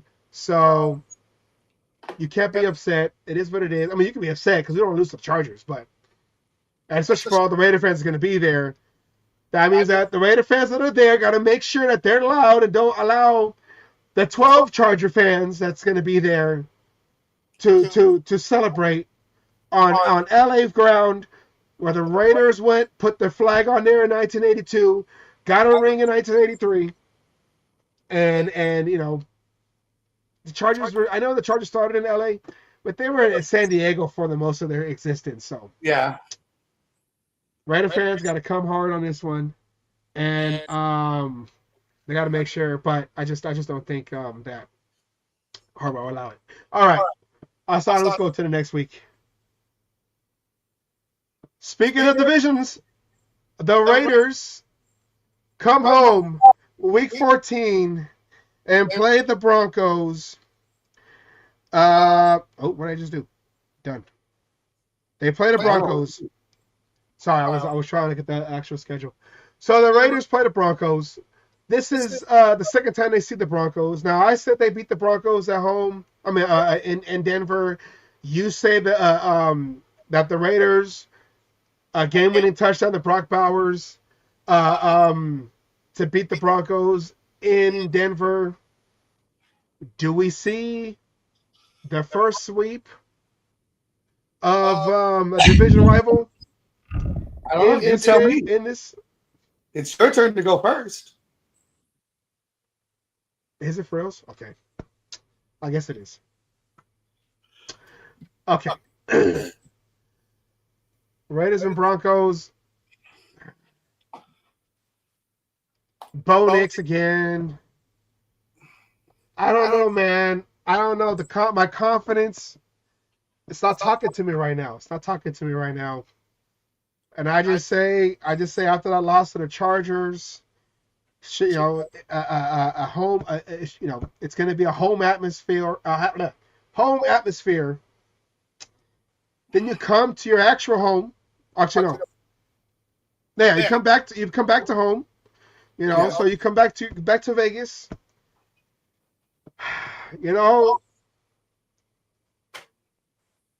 What's his name? The head coach for the Broncos. Sean Payton. Sean Payton. I just think he finds a way in this one too. You don't call division games trap games, but I just say they find a way. Raiders lose this game 8-5. It's a close game though. Like all division games are close. But I feel like something weird's gonna happen. Raiders are gonna lose it in the closing minutes, or they're gonna lose possession in the closing minutes to close it out. The Broncos find a way to finish the game, and the Raiders are sitting at 8-5. 2 straight division losses to the Chargers in LA and at home to the Broncos. I don't like saying it. Like you didn't like saying that the Raiders are going to lose to the Chiefs in a game that you're going to be at. I don't know. I'm trying to be very critical, but I don't know. 8-5. I see the Raiders in this one. Going 8-5. They lose this game. On a last, they couldn't close it out, and the Broncos find a way. So 8-5. Your turn. Okay, well, we agree about one thing, and that's that our record is going to be 8-5. I think we actually sweep the Broncos again. First sweep of the division. I think this is one of those ones. We've had their numbers. We've had Sean Payton's number. We're not, we're going to repeat what we did at home. We're going to turn around and they're going to try to game plan for Brock Bowers and the wide receiving core, right? Because that's what beat them in that first game. Yeah. And the running game is just going to go off. It's just going to be one of those games where the running game is just, the offensive line's working, the running game's working, and they're just going to go off. And, dare I say, the possibility of a 200-yard game? Genty, 200-yard game? Hey, if McFadden could do it against them, why can't Genty? Ooh, is that going to be his breakout game? His breakout game. I'm here, guys. Rookie of the year. Stamp it right here. Right? Right there is going to be that game that he's going to be in the talk for it. It's already been, he's the odds favorite to win it, trying to beat a quarterback in Cam Ward and whoever else for Rookie of the Year. But this is going to be that game that everyone refers to going back saying, how can he not be Rookie of the Year? He just put up 200-plus yards against the Broncos, against a Sean Payton team, against a good defense. Yeah. On top of it all, you can't take away from the Broncos defense. You can't. But they're going to be focusing on the wrong aspect of the offense. And Bo Nix is going to try his best. He's going to do everything he can. But Bo Nix is no John Elway. Bo Nix is no Joe Montana. Bo Nix is Bo Nix. And we're going to sweep the Broncos this year. And that talk about, are we going to repeat that 8 straight wins? Starts this season. We did it. That talk is going to get started again with the sweep of the Broncos. With the sweep of the Broncos. Stupid thing. They're gonna call it the Genty game. The Genty game at home. Like Napoleon Kaufman. It's going to be the Massacre 2.0. Hey! Wasn't it? Didn't Napoleon Kaufman? Speaking of first-round running backs, didn't he have a 200-yard game against the Broncos too, in Oakland? I think it was like 90. I believe you're right. No, I think no.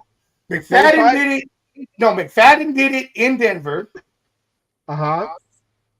And I think you're right with Kaufman in Oakland. Kaufman did it. So you're saying that running backs, rookie first-round running backs for the Raiders, they defy the career starts against the Broncos. Well, you said McFadden was at home. I mean, was in Denver. I believe it was in Denver. I believe McFadden was in Denver. Kaufman was at home in Oakland. Genty will be at home. I want to agree. But I already made my choice. I'm not gonna go back. But when you put it that way, I can see that happening. But I don't know. I'll stick with what I got. I'll stick with what I got. Unfortunately, I don't like it. All right. We can't win them all. We already got 5 losses between the both of us. Yeah. Can't win them all. We're not a team that's going to turn around and go in. As much as I want to say, as much as we joke around every time, as much as we always say at the beginning of the season, fucking around with everybody saying we're going 17-0, right? We're trying to be real. We're not trying to be homers on this one. We're trying to look at these games realistically. Yeah. We have, 3 or 4 games already that we see differently. Yeah. So you feel one way, and there's nothing wrong with the way you feel, and I understand where you're coming from. I just think this is that thing which just shows that, to show the Chiefs, AFC ain't so easy anymore. You ain't the ones anymore, Chiefs. You gotta start by beating the other brothers in the room.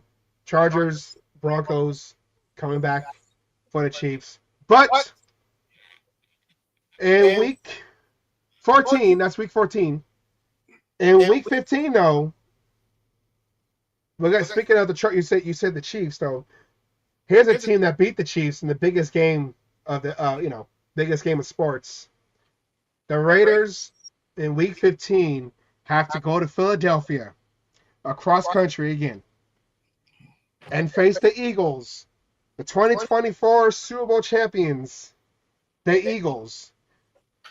Barkley, Eagles. There could be a Super Bowl hangover, I mean, I know they won. It usually it's the losing team that has a Super Bowl hangover, but you don't know. Well, no, even the winning team has in the past had to. You're just stuck because the Chiefs. They're talking about the three-peat. The Chiefs were just that exception. I mean, that thing to do. Reason you have the Super Bowl hangover is generally because you played a lot of fucking games, and in the last 3 years, the Eagles have played a lot of fucking games. Yeah. Just like the Chiefs have played a lot of fucking games. The miles, they add up. They do. Yeah. So let's go to the big board. Hey, that week is we got that week accurate. All right. Your turn. My turn. Okay, well, we're talking about the Eagles here. We're talking about a damn good team here. We're talking about the team that beat the Chiefs, which we are all happy for. We thank them for it as Raider Nation. We enjoyed watching that. I'm not even going to call it slobber. We enjoyed watching them bend Patrick Mahomes over their knee and spanking the shit out of him. Fortunately, I think we're going to have a tough time, and I think this is a loss. I mean, they're a good team all around. They whooped the shit out of a Washington team that some people thought was unstoppable. The way they were playing, everything going. I mean, Washington handed, I forget who the fuck they were playing, but handed them a loss that nobody expected, to go in order to go play the Eagles. And the Eagles looked at them and said, yeah, here, you know what?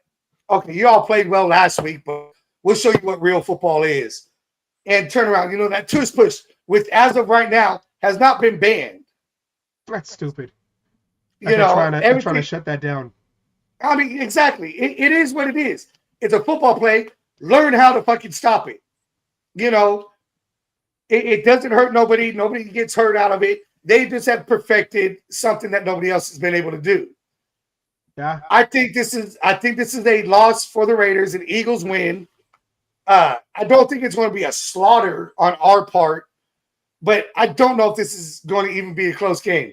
Eagles seem to get hot at the end of the seasons, getting into the playoffs. We're talking about week 15 here, right? And everything going. So this is about the time that they're either getting hot or already on that momentum. They're probably a playoff team. Oh, it was the Lions that was it the Lions? Anyways, whatever it was. I think it was the Lions. I think this is a loss. The Eagles are just a strong team. It's a benchmark. This is a game that I hope we can be competitive in. And if I see us competitive in this game, I will consider that a win. I know there's no moral victories, but in this case, being competitive against the Eagles, I'll take that moral victory. But it's still, you got them as a loss, though. 8-6. I got it as a loss. Okay. For me, what am I doing? I hit the wrong button. Okay, for me, there's always one game where you got to double down and be like, I don't care. we might be outmatched. We might be outnumbered. We might be out. We're not even home. But you gotta take that. This is my blind faith pick of the season. Blind faith pick. I don't have a graphic for that. Reverse trap. Blind faith. The cage comes out. No, hold on. You call this a trap game, but reverse trap game for the Eagles. Trap game for the Eagles, but we can't do it because it's the Raiders trap. But yes, trap game for the Eagles. Because the Raiders are coming over. You just said the Eagles get, they start getting hot, getting ready to go into the postseason.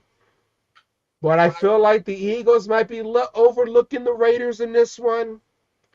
Because it's kind of like last year when the Raiders went to Baltimore, and I know it was early in the season, game 2, week 2, whatever. Raiders were playing at Baltimore, and it was all like, oh, Jackson's going to run over the Raiders, and the Raiders ain't going to have a chance, and this and that, and whatever. And Raiders somehow pulled that victory. That little trick play, play action handoff, fake handoff pass to, the guy that didn't want to be here no more. Got that touchdown, and then Max Crosby got that game-winning sack basically at the end of the game. But I say my blind faith pick of the season right here. The Raiders shocked the world. They shocked the Eagles. And the Raiders take this one. They steal this one in Philadelphia. Raiders go 9-5 across country. Shocking the Super Bowl, the defending champions. 9-5. Thank you very much. Geno Smith knows how to play on the East Coast. He ain't phased by the 10 o'clock start, or the body clock, the 10 o'clock in the morning start for them. So early game, Geno Smith, he knows how to play out there in that weather too, because we're talking about December 14th, so could be getting a little cold out there. Geno Smith is used to it. Raiders win. They rely heavy on the ground game. Your running back versus my running back. Our rookie of the year versus, your guys. Genty being the generational player that everyone keeps talking about, and Saquon, who fucking had the best game, the best season of his career with the Eagles. Yes. Young versus young, not old, but young versus experience. We'll see. Yeah, we'll see. I got the sharp win on this one. That's an interesting thing right there. I'll give you that. Running back versus running back. As long as he ain't fucking jumping over players backwards against us, I'll be happy. Shock win. All right. Next one. Let me switch it back. Where am I at? Hold on. Let me go over here. We were at the Eagles. Okay. Switch it back. Okay. Next one. Raiders at Texans. Week 6. CJ Stroud, right? CJ Stroud. He's going into his 3rd year. He had a little slump last year, but he still got them to the playoffs. So maybe he bounces back. He's having a better season, to bounce back off of his last year season. That, he kind of fell a little bit off his first year season. So the Raiders face the Texans. AFC game. This could have playoff implications in this one. So let's go to the big screen. All right, Asylum. I went. So, okay, it's my turn. Whatever. Okay. This one's tough. This one is tough because they've had a good draft. They've had good offseason. They're actually a very good team. Mm-hmm. Especially when CJ Stroud is playing well. Yeah. I don't know. The last Memorial game where the Raiders played the Texans in Texas or in Houston was the 2011 game. Al Davis's first game or the first game without Al Davis. The Raiders had that, for us fans who still watch the highlights, don't tell me none of y'all get teary-eyed every time you see that. Hugh Jackson on the sideline in one 10 men knee. on the field. 10 men on the field. Hugh Jackson on one knee trying to hold his emotions in. He couldn't. Listening to Greg Papa when they won that game and they got the interception of Michael Huff. All of Al Davis's crazy draft picks showed up in that game. Michael Huff, Hayward Bay, hearing Greg Papa on the radio, just breaking down and crying when he was trying to close out that game. As the Raiders win it, the emotions were high. I don't think it's been any since then. It's been memorable out there. That beat us in the playoffs soon after that. That was when Derek Carr broke his leg, and then we had to face the Texans in Houston with a rookie quarterback and McLovin, who wasn't healthy. But I don't know. I just feel like the Raiders, they can't pull this one off. They can't pull this one off. And I say the Raiders lose this one. They go 9-6. They still got to find ways to beat the good teams, especially on the road, especially in playoffs, playoff implications. I don't see them taking this one right here. I was really trying to build up. They're gonna do it, but I don't know. I don't see them taking this one. Asylum, what do you think? As much as I want to say, I think the Texans are kind of a underrated team right now. They've been slowly putting pieces together, going. You've got CJ Stroud coming out. He made the playoffs last year, even though he had a sophomore slump. Going. He didn't play as well as he did that rookie year. And I just think, unfortunately, with the beatdown, I don't want to say beatdown, with the loss, coming from the Eagles, then, we go to Philadelphia, and now we're going to Texas. I think this one's a loss too. It's our second, according to me, our second 2 in a row losses of the season. And I just think this one is just a tough game. They're going to come out. It's going to be a hard-fought game. And I just think the Texans outclass the Raiders in this game.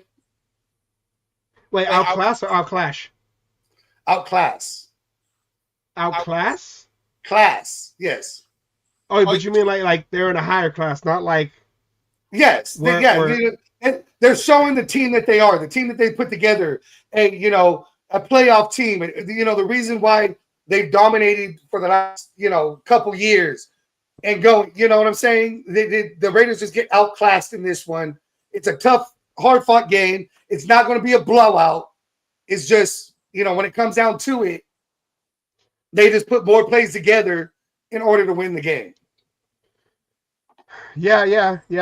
I was like, outclassed, like we're gonna go start like opening like we did last year. We opened the season and start fighting people in the end zone. Outclass? Oh, you mean like outclass, like outrank? They show you. Yeah. Okay, I got you. Okay, the better quarterback. The wide receivers might be a little bit more even. Running back might be whatever, but they got a good defense. They could carry. All 3 phases for the Texans can carry the team at any moment. Yeah.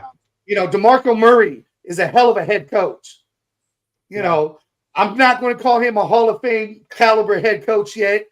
He's just early in his career.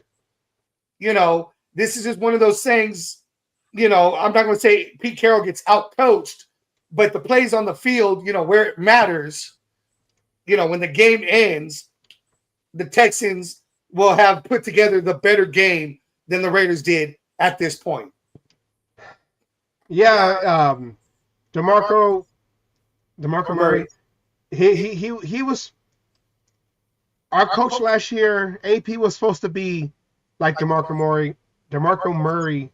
So yeah. Well, we all hope that we did make the comparison when people were saying, first time head coaches, everything else, we put him and the Lions coach, Dan Campbell, in there and shit, defensive minds, all this shit.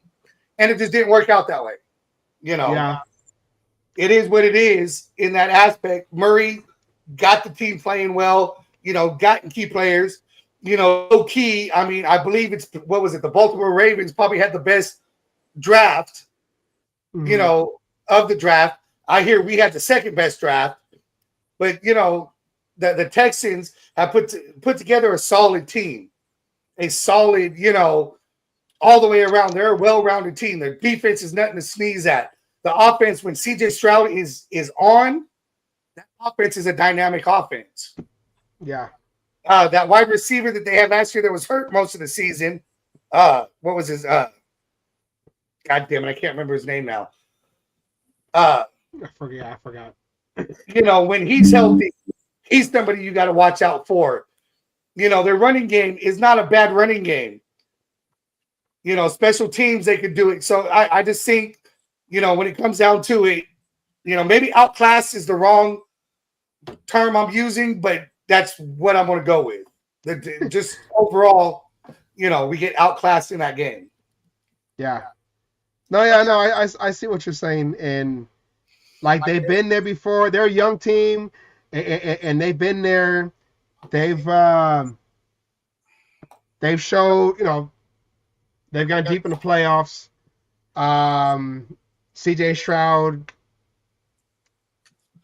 going into year 3, he's probably going to come stronger after like you know, like you had said last year. CJ Stroud kind of fell off a little bit, but they still got to the playoffs, and you know he's going to try to like, okay, year 3, this is the show me year, even though I showed you a lot. And then now they're probably fighting for a playoff spot at that time too. So yeah, it's just, I mean, he had the sophomore slump, and I think Stroud's going to come out this season and show it was just a sophomore slump. Yeah, you know, y'all, you know, I mean, he lost a couple of key weapons, you know, throughout the season, kind of a situation, and that might have contributed to his sophomore slump. If they stay healthy, they're going to be a team that you got to watch out for. Whoever plays them. Yeah. Well, with 2 games left in the season, sitting at me, or I have him at 9-6, you have him at 8-7. That's not bad, because that's showing that if we don't go nowhere this season, we have something to build off of for next season. We both have them better than last season. Yeah. So we're in that fight. We're probably like seed 8. There's no seed 8, but no, 7. Yeah, it goes up to 6, 7, right? 4, 5. I'm sorry, 4, 3. Yeah, there's 7 seeds, right? 7 seeds. I believe because only the first round gets a bye of the first week of playoffs. Trying to get used to the new 17 schedule. I know it's been a couple years now, but I'm still old school. 2 buys for the first top teams. Yeah, it used to be. Yeah. Not no more. Not no more. Okay. Only the number 1 seed gets a bye in the first week of the playoffs. Yeah. Well, 2 games left. I say we're maybe like 3 games out from that last spot. That last spot. Maybe 2 games out. 3 games. Sorry, no, sorry. My math is off. 2 games, I mean. Like we're the 3rd team. Like we're, you know, it's all jumbled. Are we still battling the Chiefs for that number 1 spot? I would say we could either be wild card or first place. Okay. And that's what I feel. And what mouse am I on? Okay, I got to do this. Take this out. Okay. Let's go to that next one. Week 17, the Raiders go cross country. Well, they're going halfway across because they're leaving Texas. And they're going to New York. The Giants.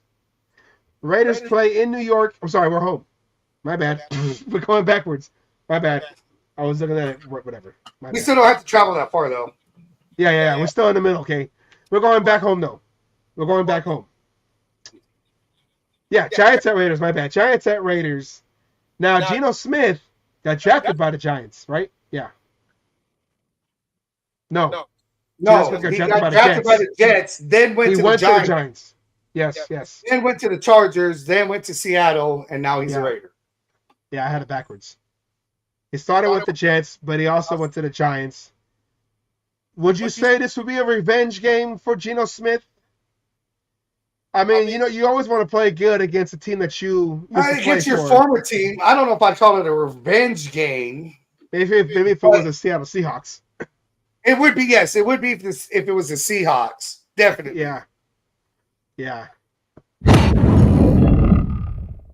I believe this is you, so you go first. Okay. Do I dare push the button? Woo-hoo. Do I make it 3 games? Do I dare push the button? You know what? No, I'm not, because I don't think the Giants have got all their shit together.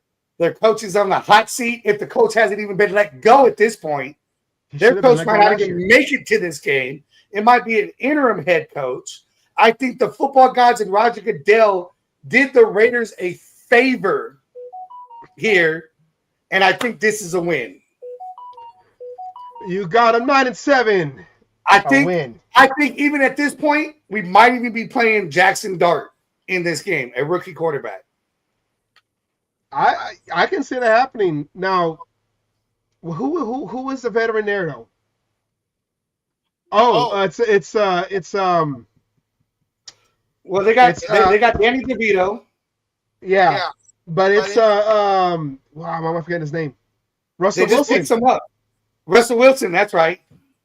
Russell Wilson versus okay. With the whole Russell Wilson Smith thing and the way things are gone and replacing, this might be a revenge game for Russell Wilson, assuming he's still playing at this point. But I don't think Russell Wilson gets it done. Russell Wilson, I know, played decent with the Steelers, but Russell Wilson's on the downcline of his career. His wife then got involved. Everyone's pissed off in New York because you know how New York is. Yeah, I say this is a win. Yeah, I'm gonna do this. I'm gonna say the same. The Raiders have to make sure they take care of the teams that they're better than.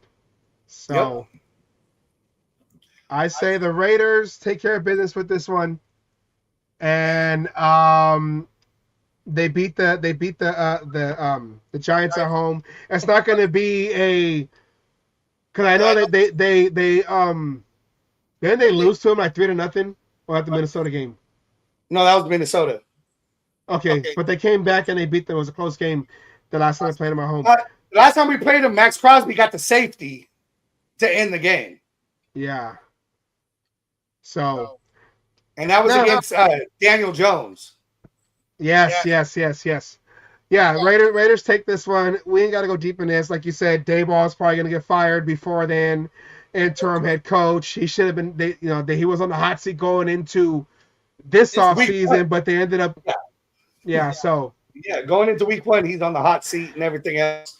I think, I'm not going to say it's an easy win, but I do think we pull this one out, I'm going to say it's an easy win. I'm going to say Raider dominance in this one. 21-3. Oh, okay. No, 21-3. 21-3. It's dominant enough for me. I'll take it. All right, Asylum. We end the season.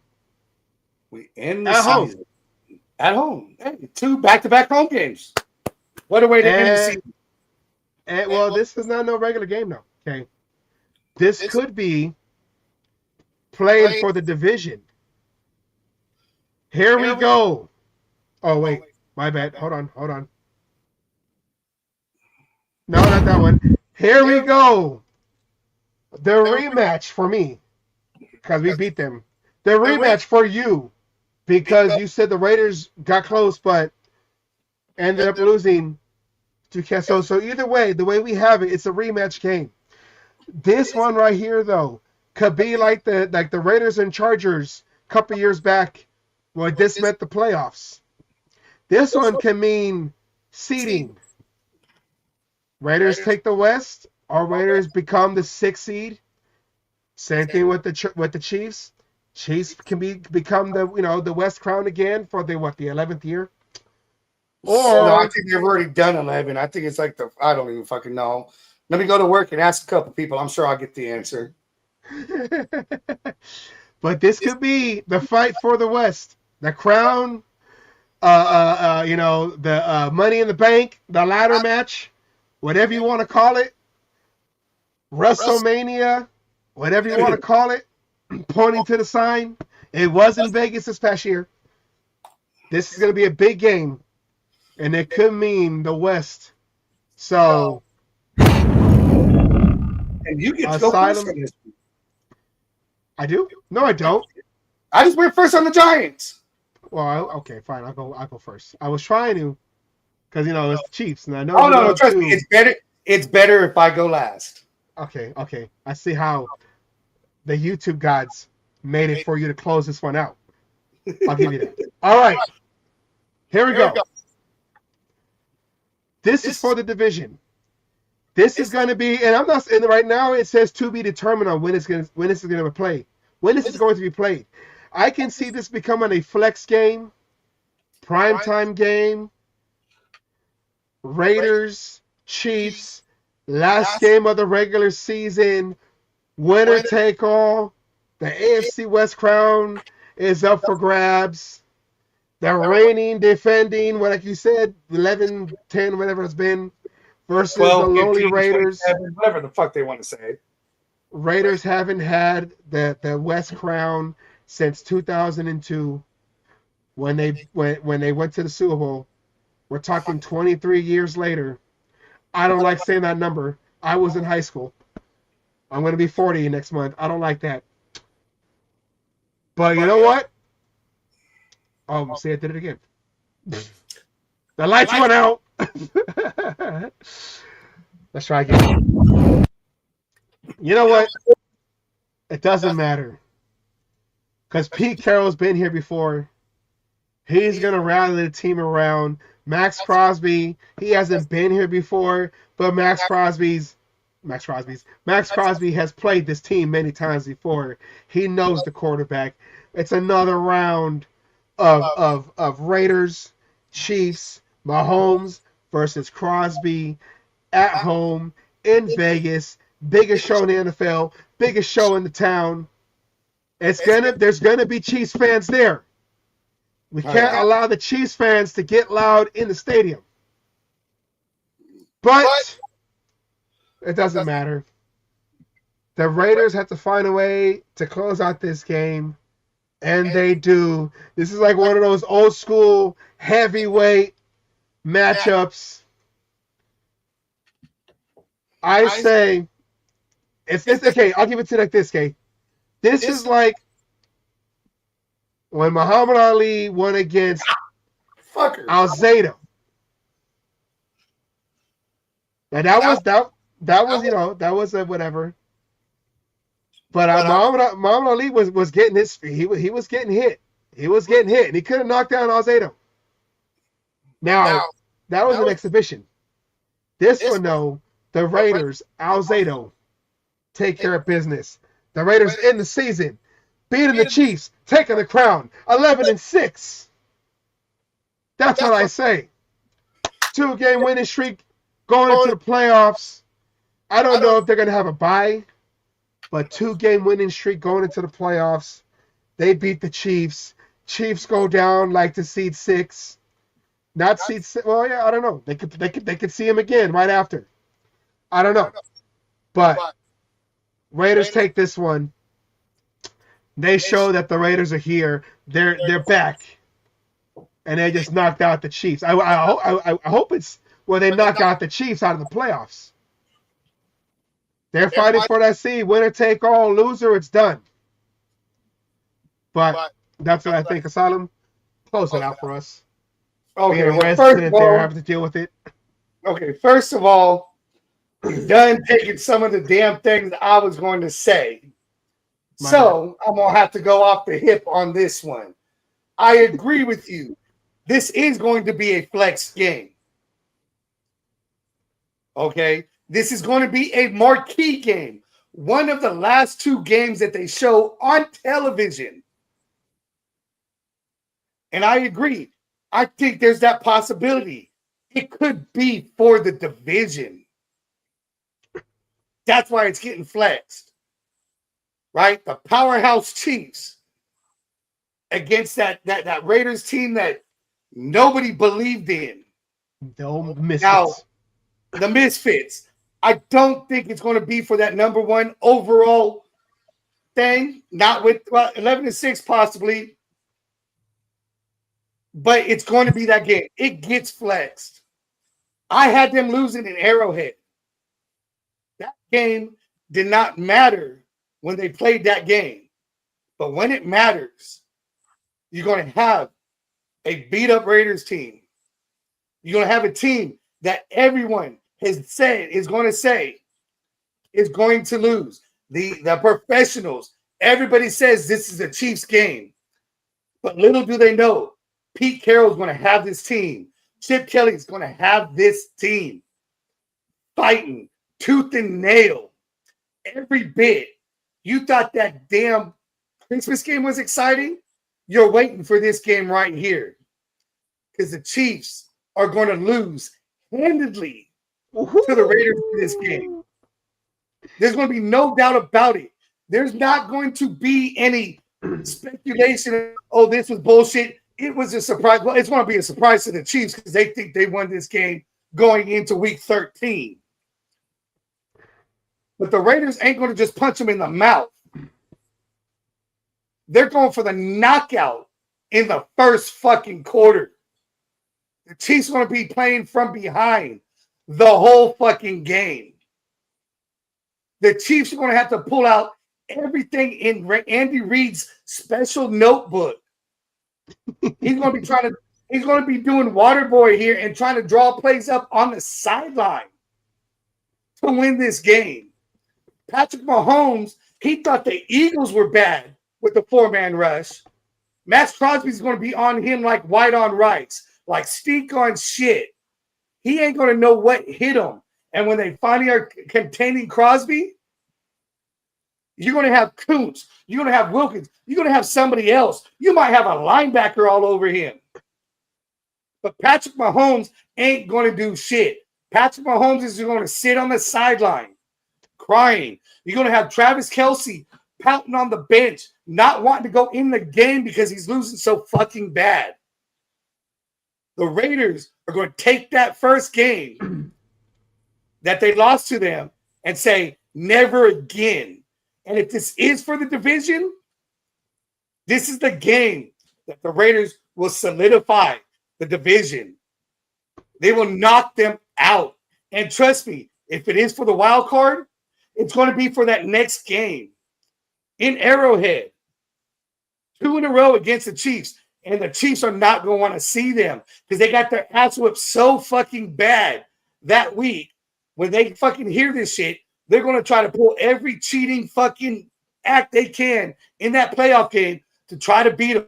They're going to pay the refs double what they pay them now to try to get the calls. But the refs ain't going to matter in this game. They're going to get their asses handed to them so fucking bad, the refs can't even cheat to fucking give it to the Chiefs. They're going to pay them double. Double. Oh, yeah. I say. No, I was going to say, does this game, Raiders beat the Chiefs, does this end the reign of the Chiefs? Does this game kill the Chiefs? Their kingdom crumbles because of this game. I'm going to go like this. That's a two-way question depending on what's going on. We're talking about you got 11-6, I got 10-7. Okay?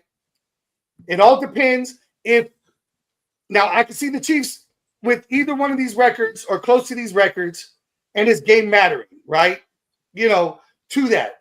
We win the division, it ends the Chiefs' reign on the top of the AFC West. After this game, if we take the AFC West and knock them down to a wild card team, you're not going to see the Chiefs at the top of the AFC West for a very long time. Plain and simple. Now, let's say the Chiefs got a 2-game lead on us, and this game is for us to get into the wild card position. If we win this game, we play the Chiefs the next week. for that wild card game in Arrowhead to go on, deeper into the playoffs. That playoff game is where we dethrone the Chiefs for good.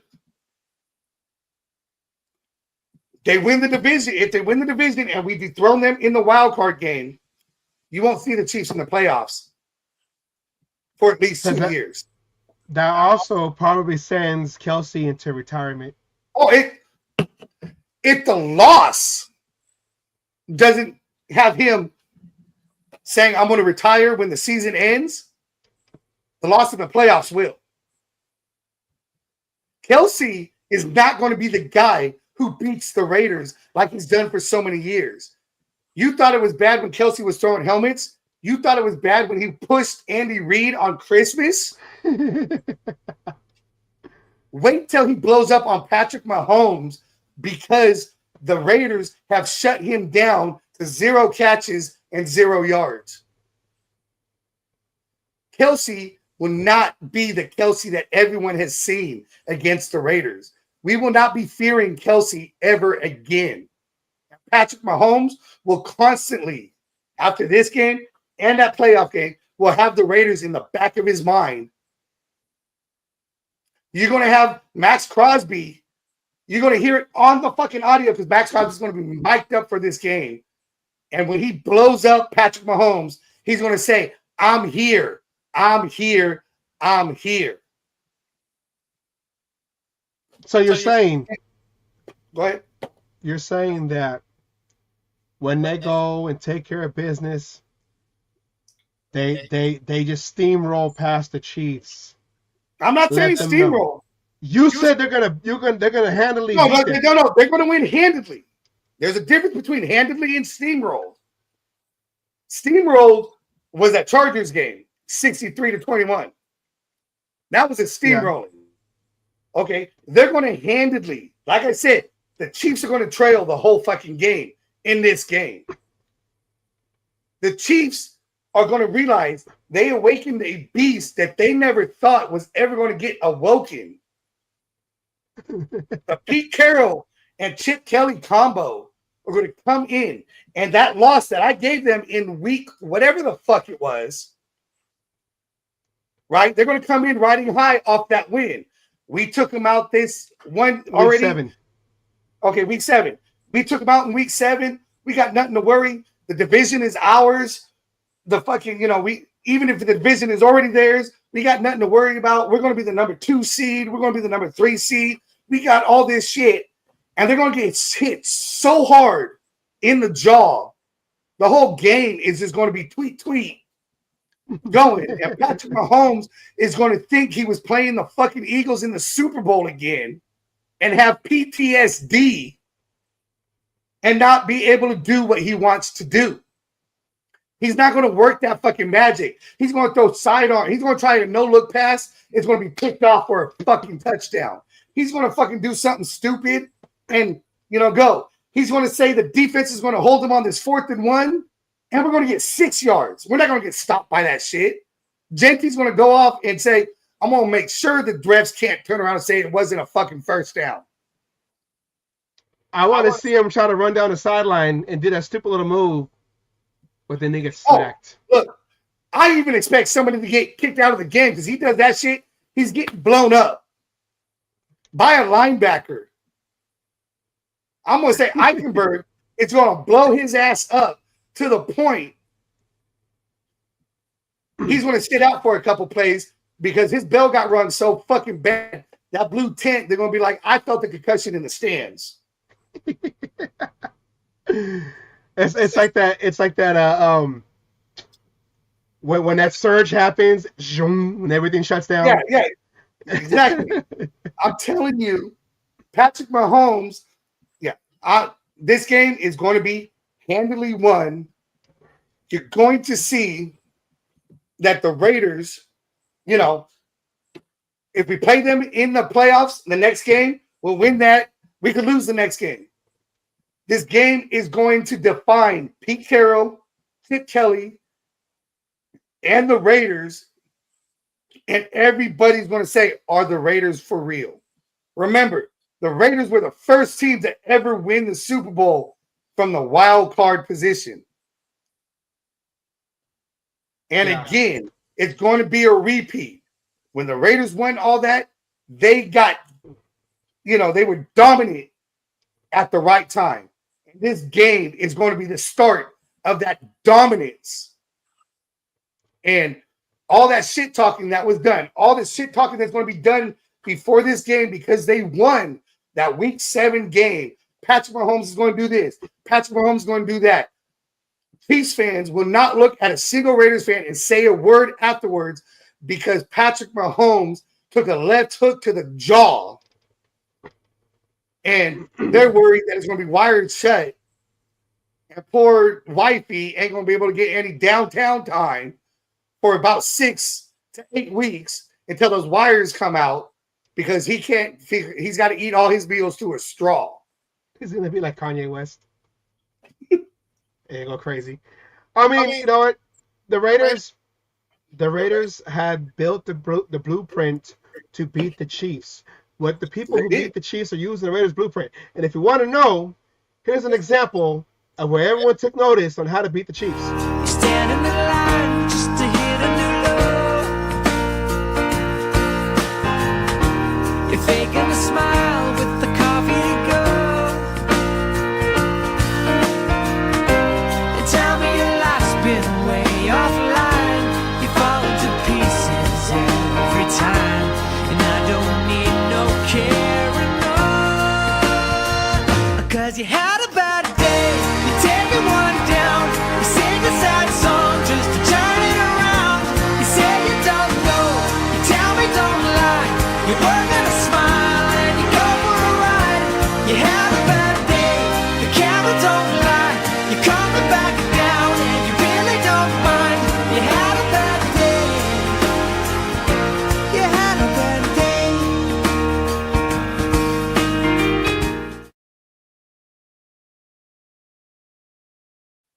All right, everybody. I'll give the prediction on the score too. That had the score up there. 31-17. 31-17. Write that down. I like it. Write that down. 31-17. I have paper here. I can't. 31-17. Week 18. Got it. All right. That is our show, our prediction show of the season. I got 11-6. You have 10-7.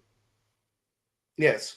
But we both feel we both feel that the Raiders find a way to make it to the playoffs, and they do it with a exclamation point against the Chiefs for the crown. And it's going to be embarrassing for the Chiefs. And I have them using that Week 7 loss as that motivation. Pete Carroll's going to have them so fucking hyped up. It's going to look like they're jacked up on fucking 15 monsters. These guys are going to just come out and just fucking punch everybody in the mouth. It's going to be like that scene in, what was it? What was it? It was either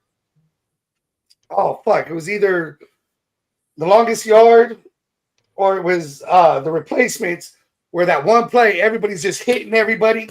They're taking their penalties. Penalty on number 37, 18, 27. They're just going to come out with that one play and just punch everybody in the fucking mouth. That's probably Replacements.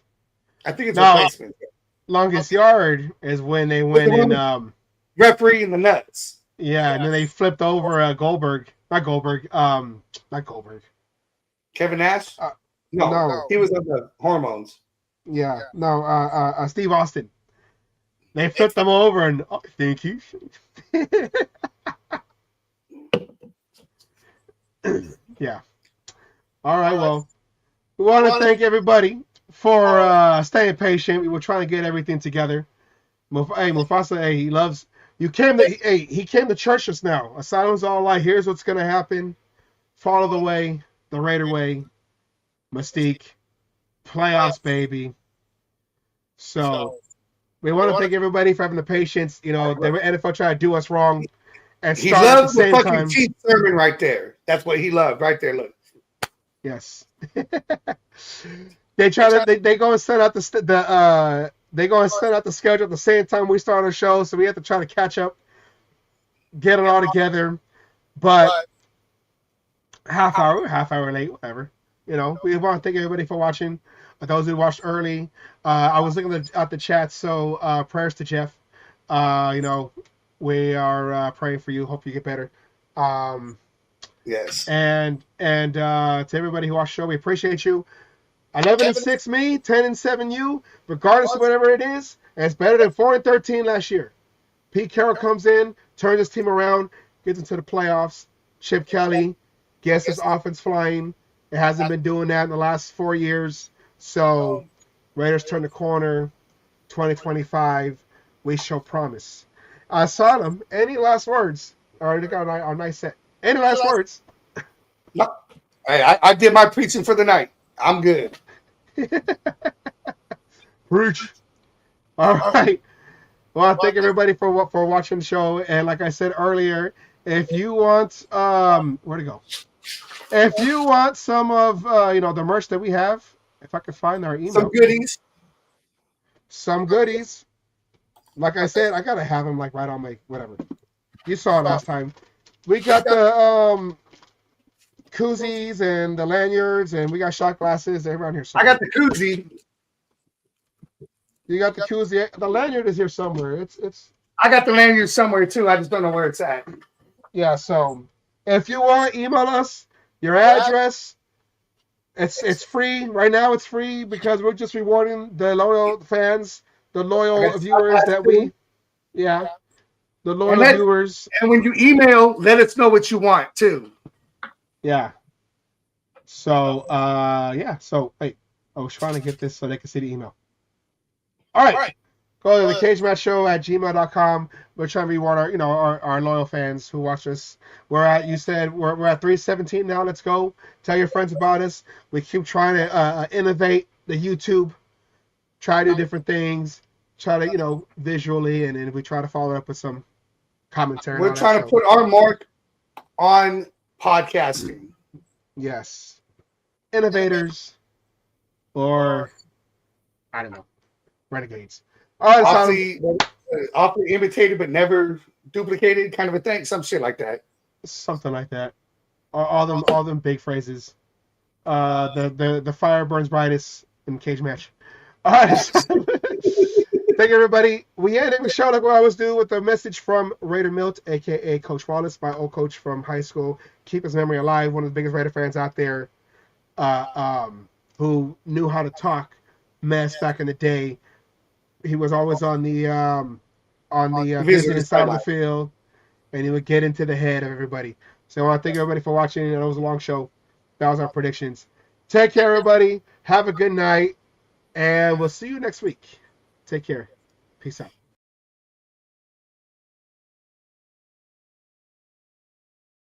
All you other NFL teams, your tailgates are weak. Your teams are weak. We might be down right now, but it doesn't take away the history. And all you Raiders out there need to know your fucking history of who the fuck you playing for and where the fuck you're playing. Damn it. Oh, and by the way, I won my last cage fight. Again, I'm still undefeated. And you NFL motherfuckers out there that you think you want some, come on and get some anytime.